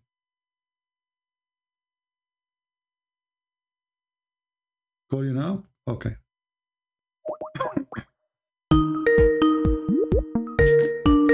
Hello. All right, Faisal, you hear me, my friend? Yes, I can hear you now. All right, what do you like to say to us, Faisal? Thank you for calling first. I appreciate that you're being brave. Yes, it's not actually being brave. I'm just saying what I feel is right. Okay. And what is actually more logical and makes more sense. All right. May I ask? Do you remember my question about Jesus? What was the question? Yeah, may you answer my question then? What is the question? The question is that Jesus, Jesus, the son of Mary, how is he a God? And if you answer this question, how has he become a God? He did not become a God. Jesus did not become a God. Jesus, God, but you're become a Christian. A man. Yeah, for me as a Christian, Jesus did not become a God. Jesus is God who become a man. So he is God by definition. He is God. According to your... Yes, he is God. And let me help you. Do God knew the future? I want to see evidence, please. Okay, I will show you evidence. Do God knows what you hide in your houses? Of course, he does know everything. He's the all-knowing. Can God read your mind? Of course. Okay. Can God forgive sin? Everything. Well, Jesus can do all those things. Your God cannot. Where is that written? Where is that written? All right, here we go. Because I don't want to waste your time and my time. No, I'm good. I'm good. Yeah, I will go to the Quran, so you cannot deny it. In the Quran it says, okay, in the Quran it says that Jesus, he can create from the mud the bird. Do you agree? I want to see you on the screen. I will put it for you on the screen, no problem. Yeah.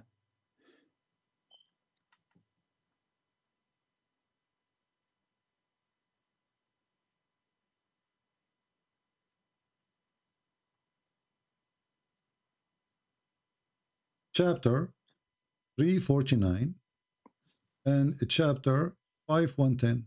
Chapter 349, verse 49. And 49? Yeah.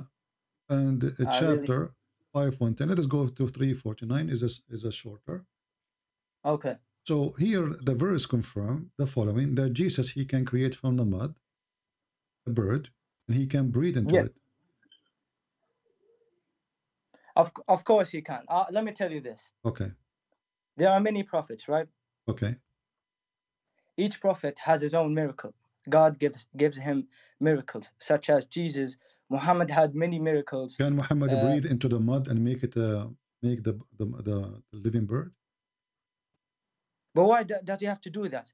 Jesus' name is Al-Masih. Al-Masih ibn Maryam. My friend, you speak Arabic. That's wonderful. I'm asking you. Of course I can. If there's any other person, he can create from the mud a living creature beside Jesus. Allah. Allah. So now, guys, we have two.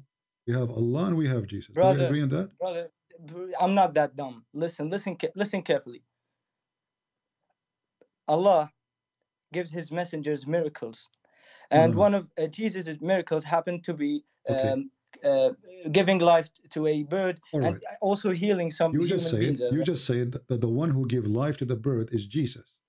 Bro, come on, don't play these games. Do you think I'm stupid?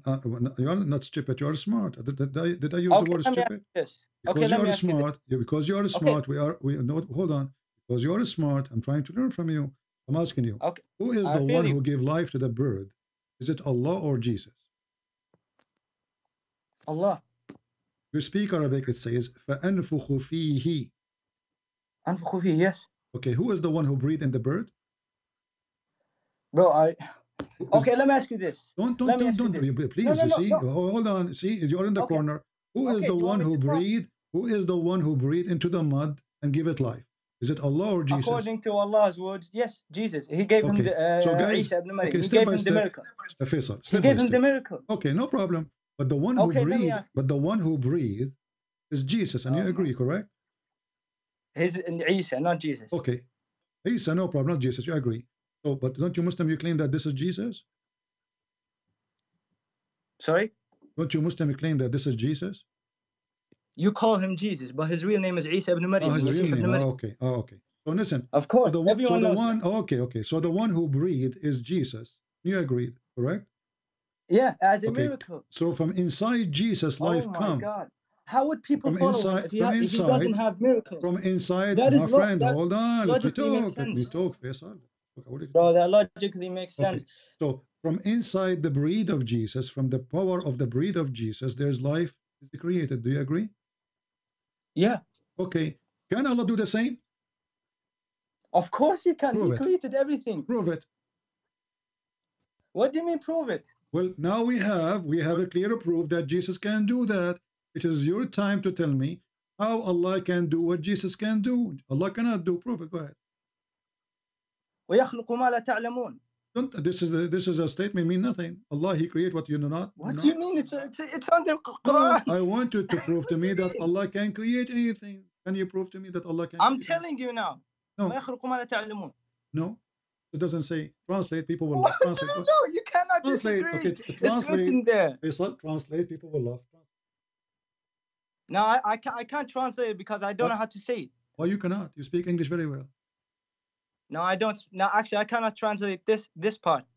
You named it. It's a translation of a human being. Okay, let me ask you this. Translate. Okay, please listen. Christian Prince. Translate. If you may. Translate. This is funny. Because you don't want to translate. What do you mean this is funny? So why you don't translate it? It's very simple sentence. 3 words. Okay, give me 1 second. I'll try and translate. I'm actually English is my second I will help you. By the way. Chapter, you quote for me chapter 16, verse number 8, proving Allah to be a false God. Look at this. Allah, He created horses and mules. Did Allah created the mules? There's a kind that's called the mules? What do you mean? Where is it? This is the verse you are quoting for me. You do not know what you are quoting, right? You remember a verse, but you don't remember. So there's a delay, I swear. There's a delay. Chapter 16, verse number 8, it says, and Allah is the one who made the horses and mule. There's no creation is created as a mule. Okay. Mule is a sex between donkey and a horse. I know. Okay. But according to the Quran, Allah created a creature by itself. It's called a mule. Okay. I agree with you, because as I've said from before, my knowledge of the Islam is limited. Faisal, hold on. No knowledge. Is that what you? Is that how God? So how this God can be? You don't respect others. If you do not know that mule is not created as a mule, there's no kind of animals called the mule by creation. This is because of a sex between a donkey and a horse. I don't want to insult anything. Listen, okay, let me tell you this. What is the definition of God? The word God. Don't change the topic.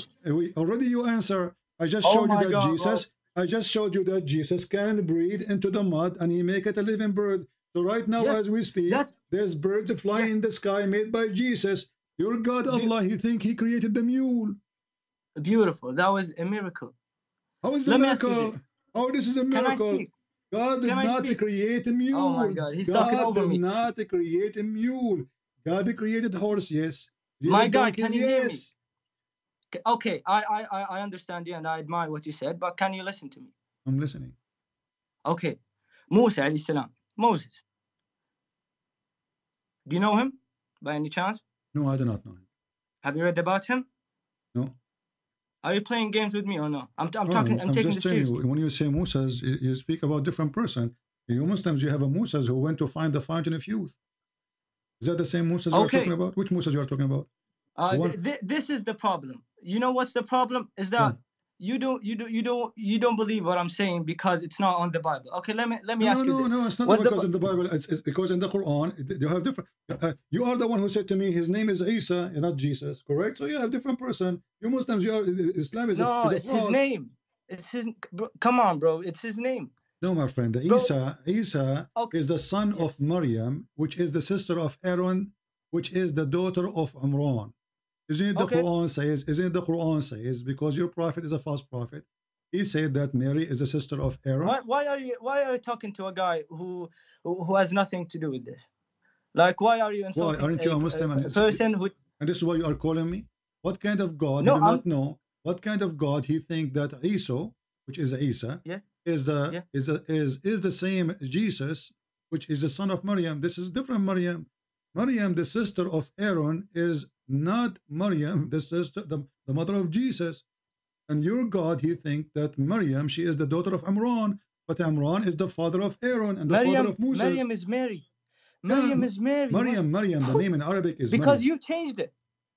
No, we don't change it. We go with Maryam, no problem. We don't say this is the name in English, Maryam. But your prophet, because he is a false prophet, he thought that Maryam, the mother of Jesus, is the same Maryam, the sister of Aaron. And this is why we have a chapter in the Quran called the chapter of Ali Imran. It is true that your Quran claimed that Mary's father, Maryam, father is Imran. Where? Show me. Are you sure you are a Muslim? Of course I am. Okay, so how you are saying to me, show me, you never heard this before? Yeah, I don't want to say what's in Here we go. Chapter 3, verse number 35. And the Christian Prince, can you let me speak? The wife of Imran, the wife of Imran. Why are you talking over me? Can you let me speak? Friend, you said to me, show me. You're not letting me speak. You just said to me, show me. I'm showing you. You're not letting me say a word. Chapter 3. You're not letting me. Chapter 3. Why are you talking? Let me speak. You said to me, show me. You said to me, show me. I'm showing you. You're a prophet. I didn't say it now. Know even bro, Jesus belonged to who? Go ahead. This guy. Let me speak. Yo, Christian Prince. Aren't you supposed to represent Christianity? No, I'm not representing anybody. Christianity does not need me to present Christianity. So you believe in Jesus, but you're not Christian. No, Jesus, he is the one who presents Christianity, no one. Oh my God, this guy. Don't say, okay, oh let me God. tell you this. Oh my Allah. Don't say, oh my God. You are not a Muslim no more. God is not your Okay, word. let me ask you this. Okay, don't ask me. I want you to answer. You are the one who said to me, show me where it says that Mary, she is the daughter of Imran. Imran is the father of Moses. Mary is not the daughter of Imran. Bro, I just answered what kind you, of but a you're not prophet? listening. You do not know who is even I Mary. just said it. Okay, Christian Prince, let me ask you this. Are you with me? No, I'm not. Come on, I'm not joking around. Let me ask you this. With you because, the Bible, because Muhammad was it says... Was it?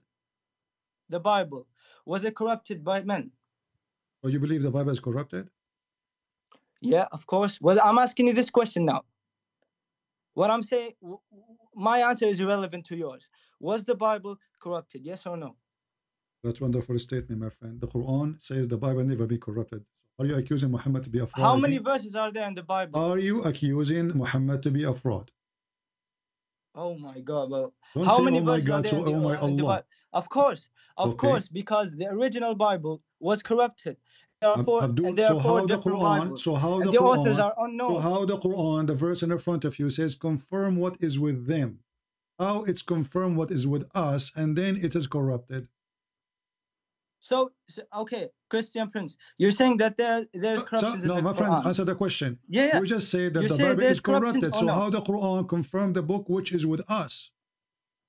Yeah, no, not this book. There's the original Bible. No, read came carefully. At the time of the Prophet. Muhammad, he came 600 years after. Muhammad, he came 600 years after Jesus. 600 years. They all have the same message. Which is Islam. This is 600 the meaning years of Islam after Jesus. Is peace, listen, not Islam that you mean. Listen, in the time of Muhammad, did the Christian claim that Jesus is God? In the time, of course, there were Christians, of course. Guys, that's of course, why Muhammad was sent to complete the message. Okay, hold on. So the Christian in the time of Muhammad, they believe that Jesus is God, and your Quran saying in the time of the Christian at that time, the Quran confirmed their book. Read it. No, what you're trying to say is that there are people who believe that Jesus is God in the time of Muhammad, right? Not people believe in the Jesus. All the Christians believe in Jesus as God, and the Quran confirmed that. Yeah, by people I mean all humanity. So how the Quran confirmed the book with those people who they believe that Jesus is God? Yeah, you're saying I'm just trying to understand. You're saying that at the time of Muhammad, there were Christians, right? Of course they were. Okay. That's why Allah sent Muhammad to complete the message.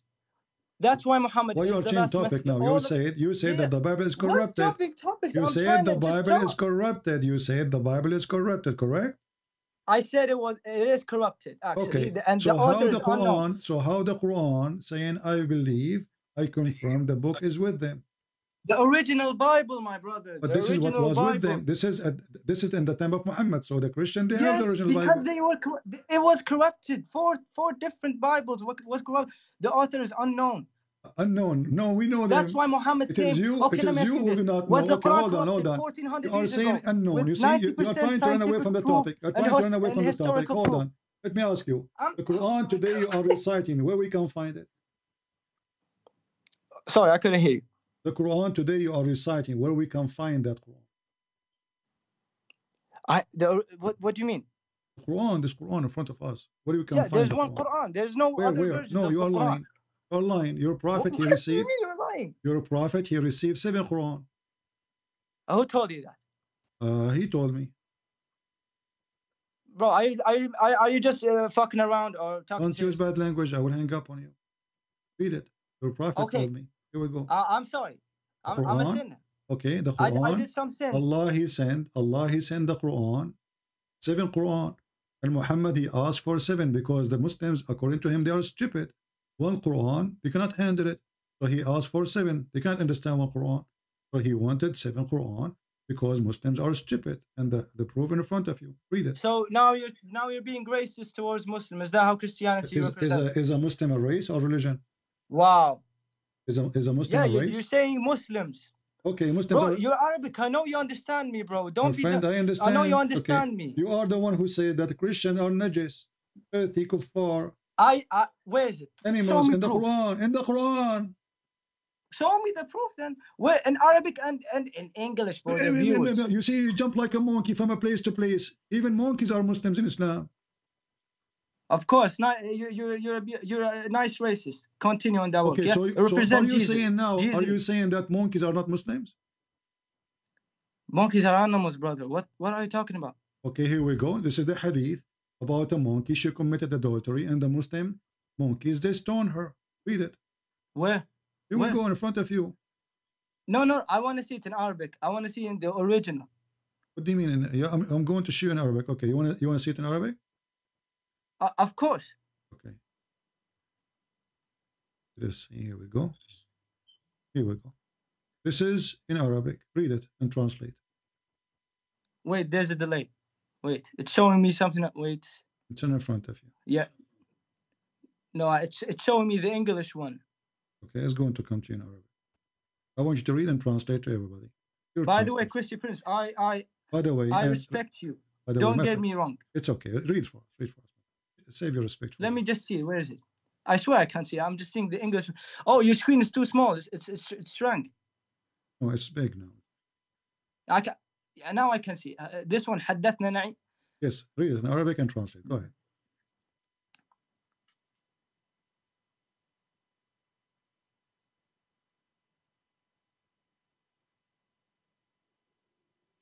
Wait, are you with me? No, I'm not. Okay, give me a second. I'm watching the monkey committing adultery. I love you, Joker. I cannot believe that this monkey cheating on her husband. He's a Muslim husband. Where did you find this? You don't tell me where did you find it. They read it. No. Where did you? I'm looking at the Quran. Where did you find this? You're reading the Quran. I'm showing you a hadith. I caught you in 4K. Where did you find this? You caught me in 4K, not 8K? Yeah. Oh, that's good. No, 4K. I'm pretty sure. I have the Quran in front of me. Where did you find this? Well, what do you mean? Don't you speak Arabic? Read it. I caught you. Where did you find this? In the hadith. Can't you read? I said the Quran. No, I said the Quran, not the hadith. Okay, so why the hadith? So why the hadith they are saying that the monkeys are Muslims and they follow Sharia law? Can I see who said this hadith? Yeah, it's in front of you. Are you blind? You just read it already. No. The guy who said it, bro. Come on. The guy who said it, bro. This is the one who said that. Can't you read? Right? No. How do you know?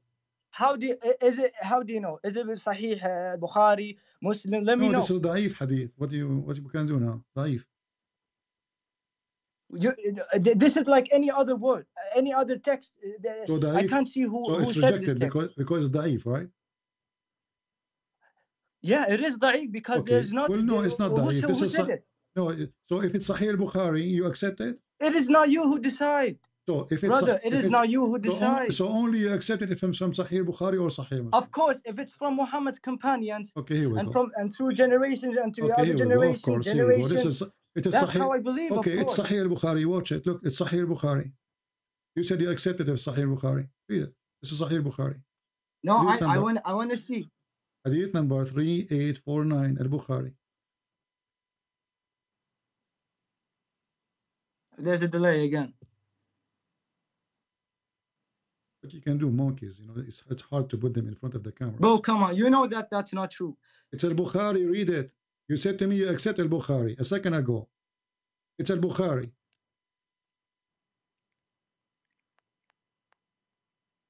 I'm with you, by the way, I'm with you. No, you are not with me because I'm watching the monkeys having adultery, fornications. Are you with me watching? Nice. Yeah, I'm just looking. I just want to make sure if he said that, because there's a hadith da'if. Of course, I think you were Muslim. You were an ex-Muslim. Yeah. Al-Bukhari is da'if now. Al-Bukhari, it's you who said to me you accept Al-Bukhari. No, I'm saying I'm looking for the hadith now. This is the hadith in front of you. It's the hadith in front of you. No, through my own info. I'm just trying to see if it's true.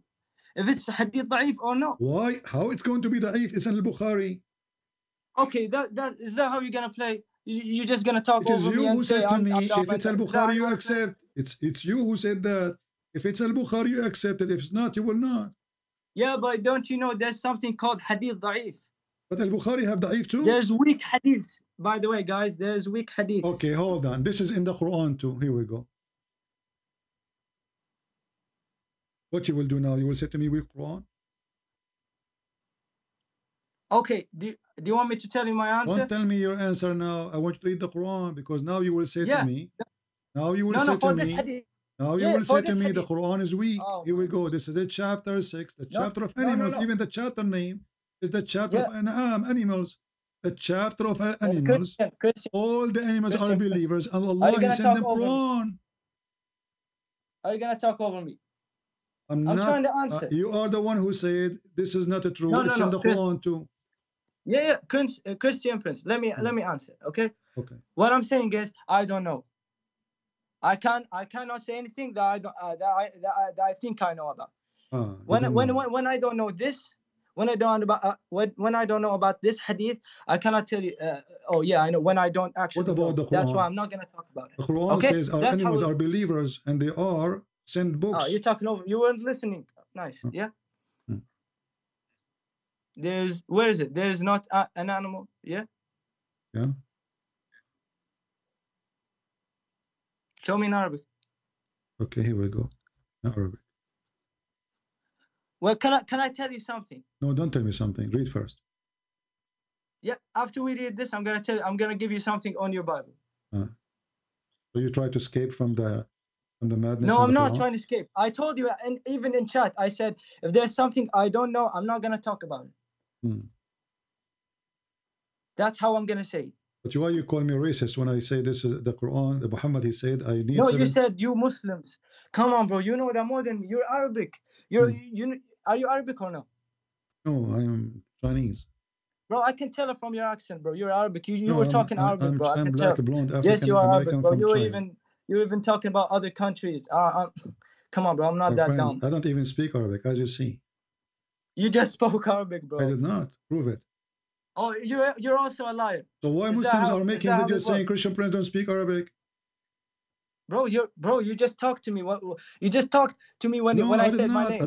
My friend, I do not know Arabic. وما من دابة في الأرض ولا طائر بطير. I'm not speaking Arabic now. This is gibberish. So the Muslim, they have videos saying Christian Prince do not know Arabic. Yeah, that's how you play your viewers. So why Muslims lie then? Why Muslims they say Christian Prince do not speak Arabic? That's how you play your viewers. Okay, Christian Prince, can I ask you a question? No, don't ask me. And please listen. I want you to answer. You are trying to escape. I said to you, the Quran you are reading today, it is the Quran of who? The Quran you are reading today is the Quran of who? Allah, He sent 7 Quran. You said to me, who you get this from? Yeah, I'm looking. Okay, so Allah, He sent 7 Quran. Why Allah sent 7 Quran? Just give me a sec. I'm looking. Okay.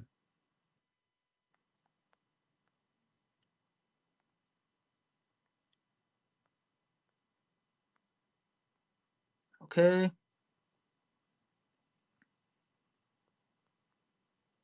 You went in Arabic? No. I have my own. Wait. Where is it? Okay.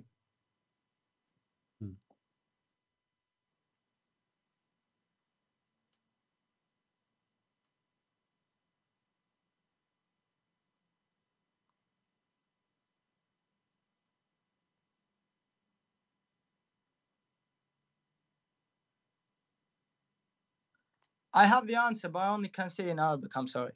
Why? How come you don't speak? You forget English now? No, because the answer is in Arabic, and I'm really bad at translating. The Muslim will say, I do not know Arabic, so you have to say it in English because I don't understand Arabic. Yes, you know Arabic, but you trust that's not what.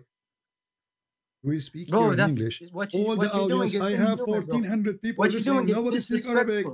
Why you want to answer in Arabic? If you call me speaking in English, you know that the channel is in English, and now we have 1,400 people. Maybe the only one who speak Arabic here is you and me. So why you want to answer in Arabic?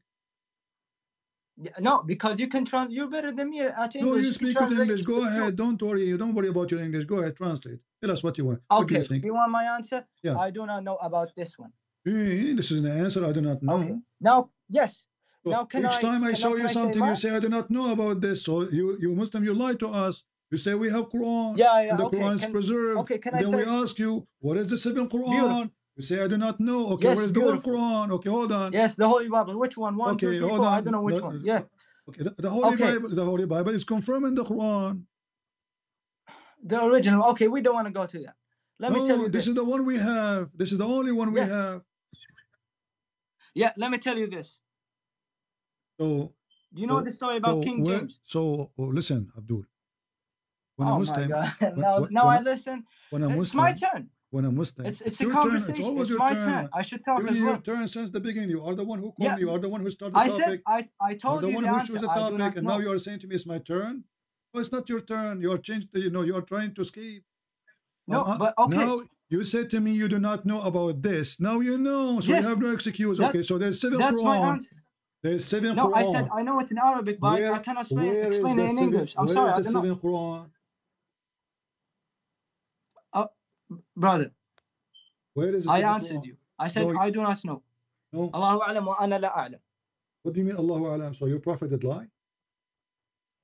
What do you mean prophet did lie? You're not making any sense, actually. So did you lie to me? Did you lie to me when you said the Quran is preserved?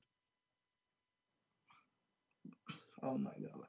Bro, I think you were actually bullied when you were a kid. I actually think that. You were actually bullied by Muslims. What bully? I think so. What bully mean? What bully mean? Explain to me what bully. No, you know what bully means. No, I don't know. I'm learning from you. Tell me what bully means. Now you know what bully means. Now you know what bully means. Let's be real. Let's be real. You know what bully means. Let me ask you this. Okay, you know King James? hold on. I heard that there's a kid. He was bullied. His name is Muhammad when he was a kid. Now you're getting out of context. Okay. And his uncle wife, he make fun of him always, and even they kick him out from the house. Is that correct? Who's that? What is that? Your prophet. Show me. Give me. How do you know? Each time I show you. How do you know these? Yeah, I want to know. I want to know. I want to know knowledge. I want that knowledge. I want to know. How are you claiming when you don't have proof?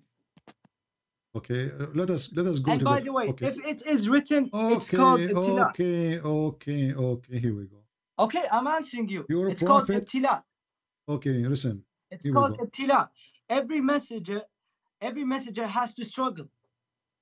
How your prophet struggle? For example, Muhammad, he watched his kids die. He watched his wife. He watched his friends. That's how it is. He couldn't ask for forgiveness for his parents. No, because they were not Muslim. You're a prophet. You says ibtila. Your prophet, he said that he was the ibtila he have by lies. He have a lot of lies. How can you tell it's a lie?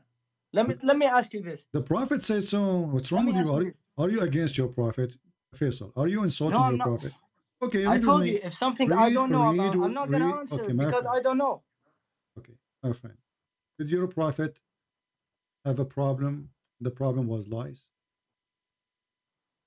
What do you mean by lies? Lies. Lies. Of course, Muhammad never said a lie. Why would he say a lie? He was full of lies? He wasn't, actually. Why not? He was clean. What do you mean, why not? Why not? Is that because he's a clean? Bro, it's so sad that you don't want to know the truth. It's really, really sad. Well, Muhammad, he was full of lies.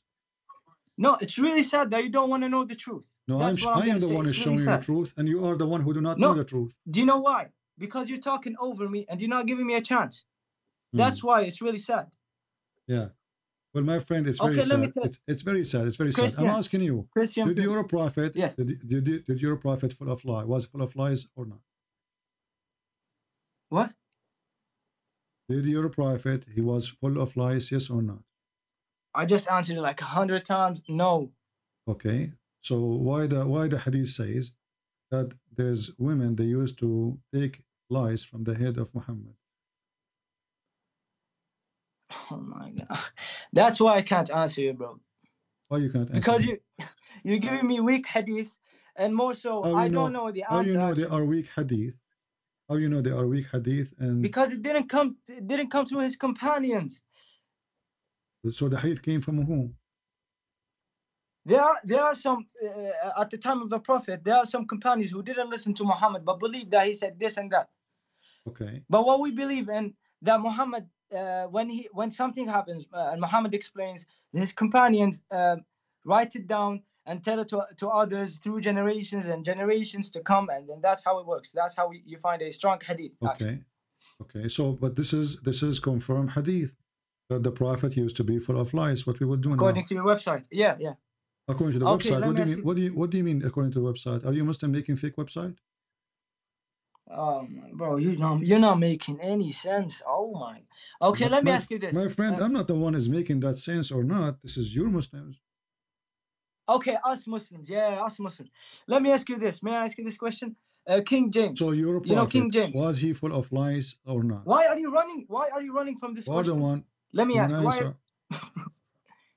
Okay, King James. Read you know me. King James. Read with me. Read with me. King James. King James is a translation. It's the Bible. Okay, read with me. Okay, let me ask you this.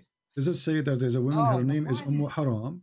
Haram. Can you see that, viewers? Can you see that, guys? He doesn't want to listen. You are changing topic. You are trying to run away. Your prophet is full of lies. No, why is full of lies? No, I'm not changing topics. Why you're your adding prophet topics. is full of That's lies? how it works. Okay, I want to know. When I want to say mine, you're adding more topics. Every prophet, Allah, He sent him a problem. What was the problem of your prophet? Allah sent him lies. Read it. Okay, nice. Can I ask you this question now? Why you King not James. Why aren't you answering? Because I really don't know. I don't want to say anything. So your prophet is full of lies. So your prophet full of lies, correct? Okay, according to you. Okay. No, not according to me. Either you agree. Well, at least we respect other religions. I will not go forward unless you agree. Okay, let me ask you. Your prophet is full of lies and the proof in front of you. A woman, her name is Haram. A woman, her name is Haram. She used to feed him. Is the wife of Abu Ubaidah, and she is the one who used to clean his head from lies. Okay, beautiful. Can I ask you now my question? Do you agree or not? Bro, you were talking for like. Do you agree? Can I ask my simple question that you Christian Prince can answer? Do you agree that you're the only one who has the answer, and I want to know. Okay, I want to join Christianity. I want to know this answer. Can you answer this for me? Yeah, okay, I will give you this answer. So you don't want to answer. Now, yeah. Okay, do you know King James Version? I do not know. He doesn't know. How do you know then? I don't know. You tell me. I don't know anything. I'm learning from you everything. How are you Christian when you don't know about your version? I don't know. You tell me. Do you know what King James Version means? The name, I've never read the Bible, as I've said. Oh, this is a translation. This is a translation. King James Version. It's a translation. Like you Muslim, you say translation for the Quran, Yusuf Ali. Jesus was. So don't tell me King James Version. Okay, now go. What do you want to say? Do you know this guy, Jihoy Khan? I don't know his name actually, so I don't want to disrespect his name. Do you know? You spell his name by Jehoiachin. What is that? Say the name for me. That's the name. Oh, you don't know? Oh my, he doesn't know, and he's a Christian Prince. Oh my God. Tell me the name. What Wait, you are. That's what is written in your read the name. Beautiful Holy Bible. Read the name for me. Yeah, that's his name. His name, I cannot spell his name. Okay, let me read his name. Jehoiachin. That's how I read. Yeah, that's how I read his name actually. Are you out of a fuel? No, brother. His name is Jehoiachin, bro. Jehoiachin. Okay. Okay. Let me type it in chat. Okay. What chapter you are reading from? Can you tell us in the I'm watching your live. No, what chapter, what verse you are reading from? Oh, this is 36 and 9. What? 36 and as I've said, Arabic is my first language. Okay. Listen, Faisal. Obviously, you're trying to escape. Okay, let me. No. You're trying to escape the stupidity of your version. You know that Arabic is my first language, and I want to tell you this. Who cares about your Arabic first language or not? Okay. Yeah, that's why I cannot. I just learned English. As long Arabic is your first language, Arabic is my first language too. Do your prophet speak Arabic? Why did you lie then? Why did you say I don't speak Arabic? That means that you're a liar. I was doing. How can we believe you when you lie? I was joking with you. Because Muslims. What do you mean I was joking? Muslims, they have tons of videos saying. In Christianity, there's jokes. Do you guys joke around? Yeah, there's a joke. I will tell you a joke. When I was asleep, there's two angels. They come to me. They cut my chest. Okay. And they put a dish of wisdom in my chest. What? Okay, nice. That's how you enter the paradise. No, I want you to agree that I am wise. I want you to agree that I am wise and I am smarter than you. What a beautiful soul. Because I have a dish of wisdom and dish of faith in my chest, and you don't. This is his name, by the way. Let me type his name. Okay, Faisal, listen. I'm here for many hours. Right? This is his name, by the way, in chat. 4 hours. Okay, finish fast. Yeah. What you want? What's his name? Where the name? You'll find his name. What's his name? That I typed his name down. Come on, I'm losing my patience with you. You cannot even quote the chapter, say chapter, etc., verse, etc. Bro, just go, man. Call me tomorrow. What a kid. You cannot even quote a chapter name, chapter, book, etc., verse, etc., and that's it. You cannot say the name, no problem. Crazy people.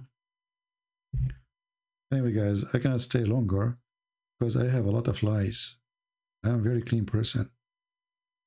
I like to take a shower with dead dogs and women in blood from period.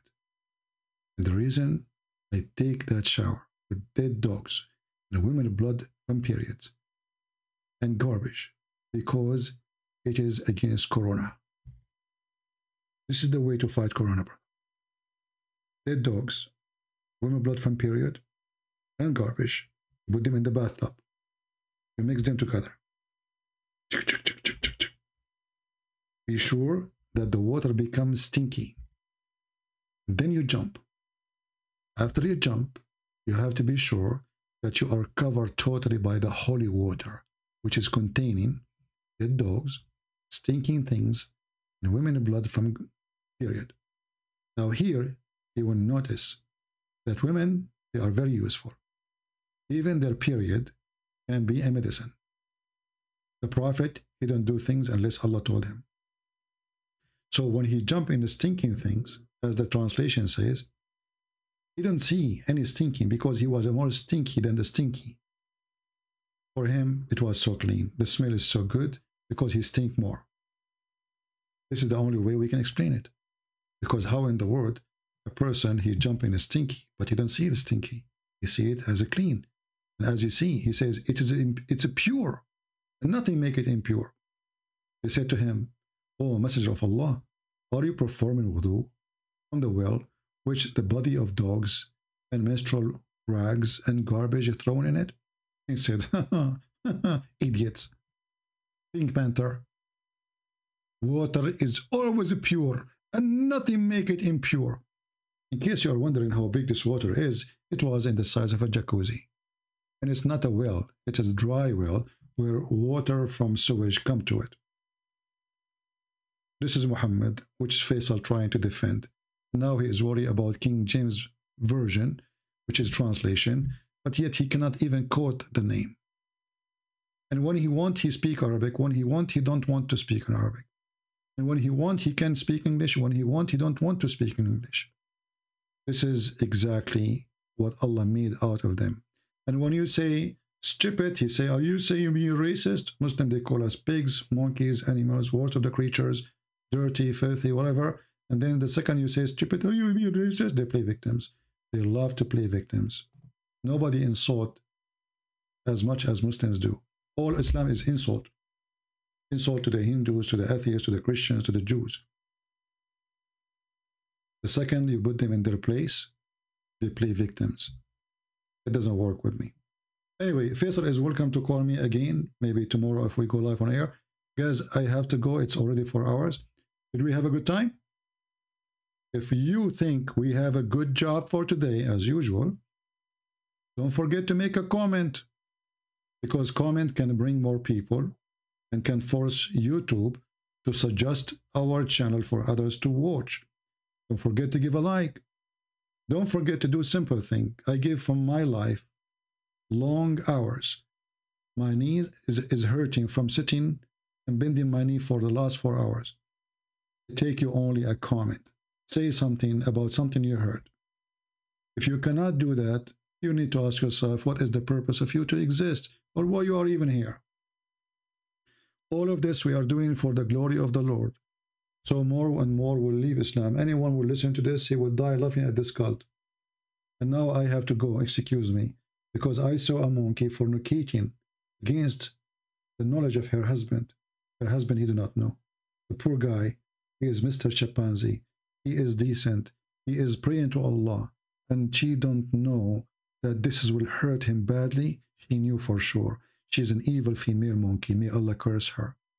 She committed fornication because other male monkey, he have a bigger banana. And you know, size does matter. And I'm talking about banana now as a fruit. Don't take me wrong. So Islam is very convincing. Islam is true from God, the only religion who can come with a lot of stories. Fountain of youth, the guy whose eyes is blood, he sit in the ground, he make the ground green. Monkey who committed adultery, may Allah curse her. This is why I say to you, if you are single, never marry a monkey. I'm telling you, marry a deer, maybe it's okay. A cow, monkeys, they cheat. I'm telling you, I'm not being racist now against the monkeys, but it's proven by the Prophet of Allah and his companions that monkey females, they are not decent. They do fornication. And me, myself, I will never date a monkey, between two brackets, again. Thank you very much for being here. May the Lord bless you. And this is your brother Christian Prince was serving you for today. I hope you did enjoy and you learned how silly Islam is. And Islam is not what they say. It is what Islam says, not what the Muslim says. Thank you. God bless you. See you soon after we have more than 20,000 views of the video. So make it happen as soon as possible. So we will be back. God bless.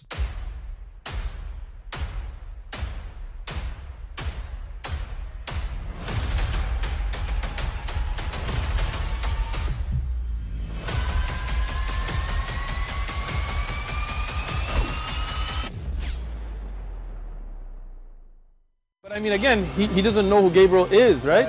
Because he didn't come from an Abrahamic faith. The people of Mecca were pagan. Quran is mentioned. If this book was from other than God, they would have found in it many contradictions. If a book is without contradictions, that has no bearing on whether it comes from God or not. I've had phone books that are inerrant, but I certainly don't think God gave them. That we believe without understanding. The brother asked a very important question, that most of the scholars say that listening to music, watching movies, and most of the television programs, they're haram. So how can we have fun? Let me tell you, brother, at the outset that having fun is permitted in Islam as long as the fun is halal fun. That the standard narrative has holes in it. The Prophet tells us because Satan or the devil sleeps over our nostrils. Those who oversleep and not pray Fajr on time, Satan urinates in their ears. I really do think Jesus was crucified and that he really was dead and buried. He thought that he was a son of God in the sense that he was specially chosen by God. I think Jesus really did think he was going to be the Messiah, the future king of Israel. I mean, that is, after all, why they crucified him.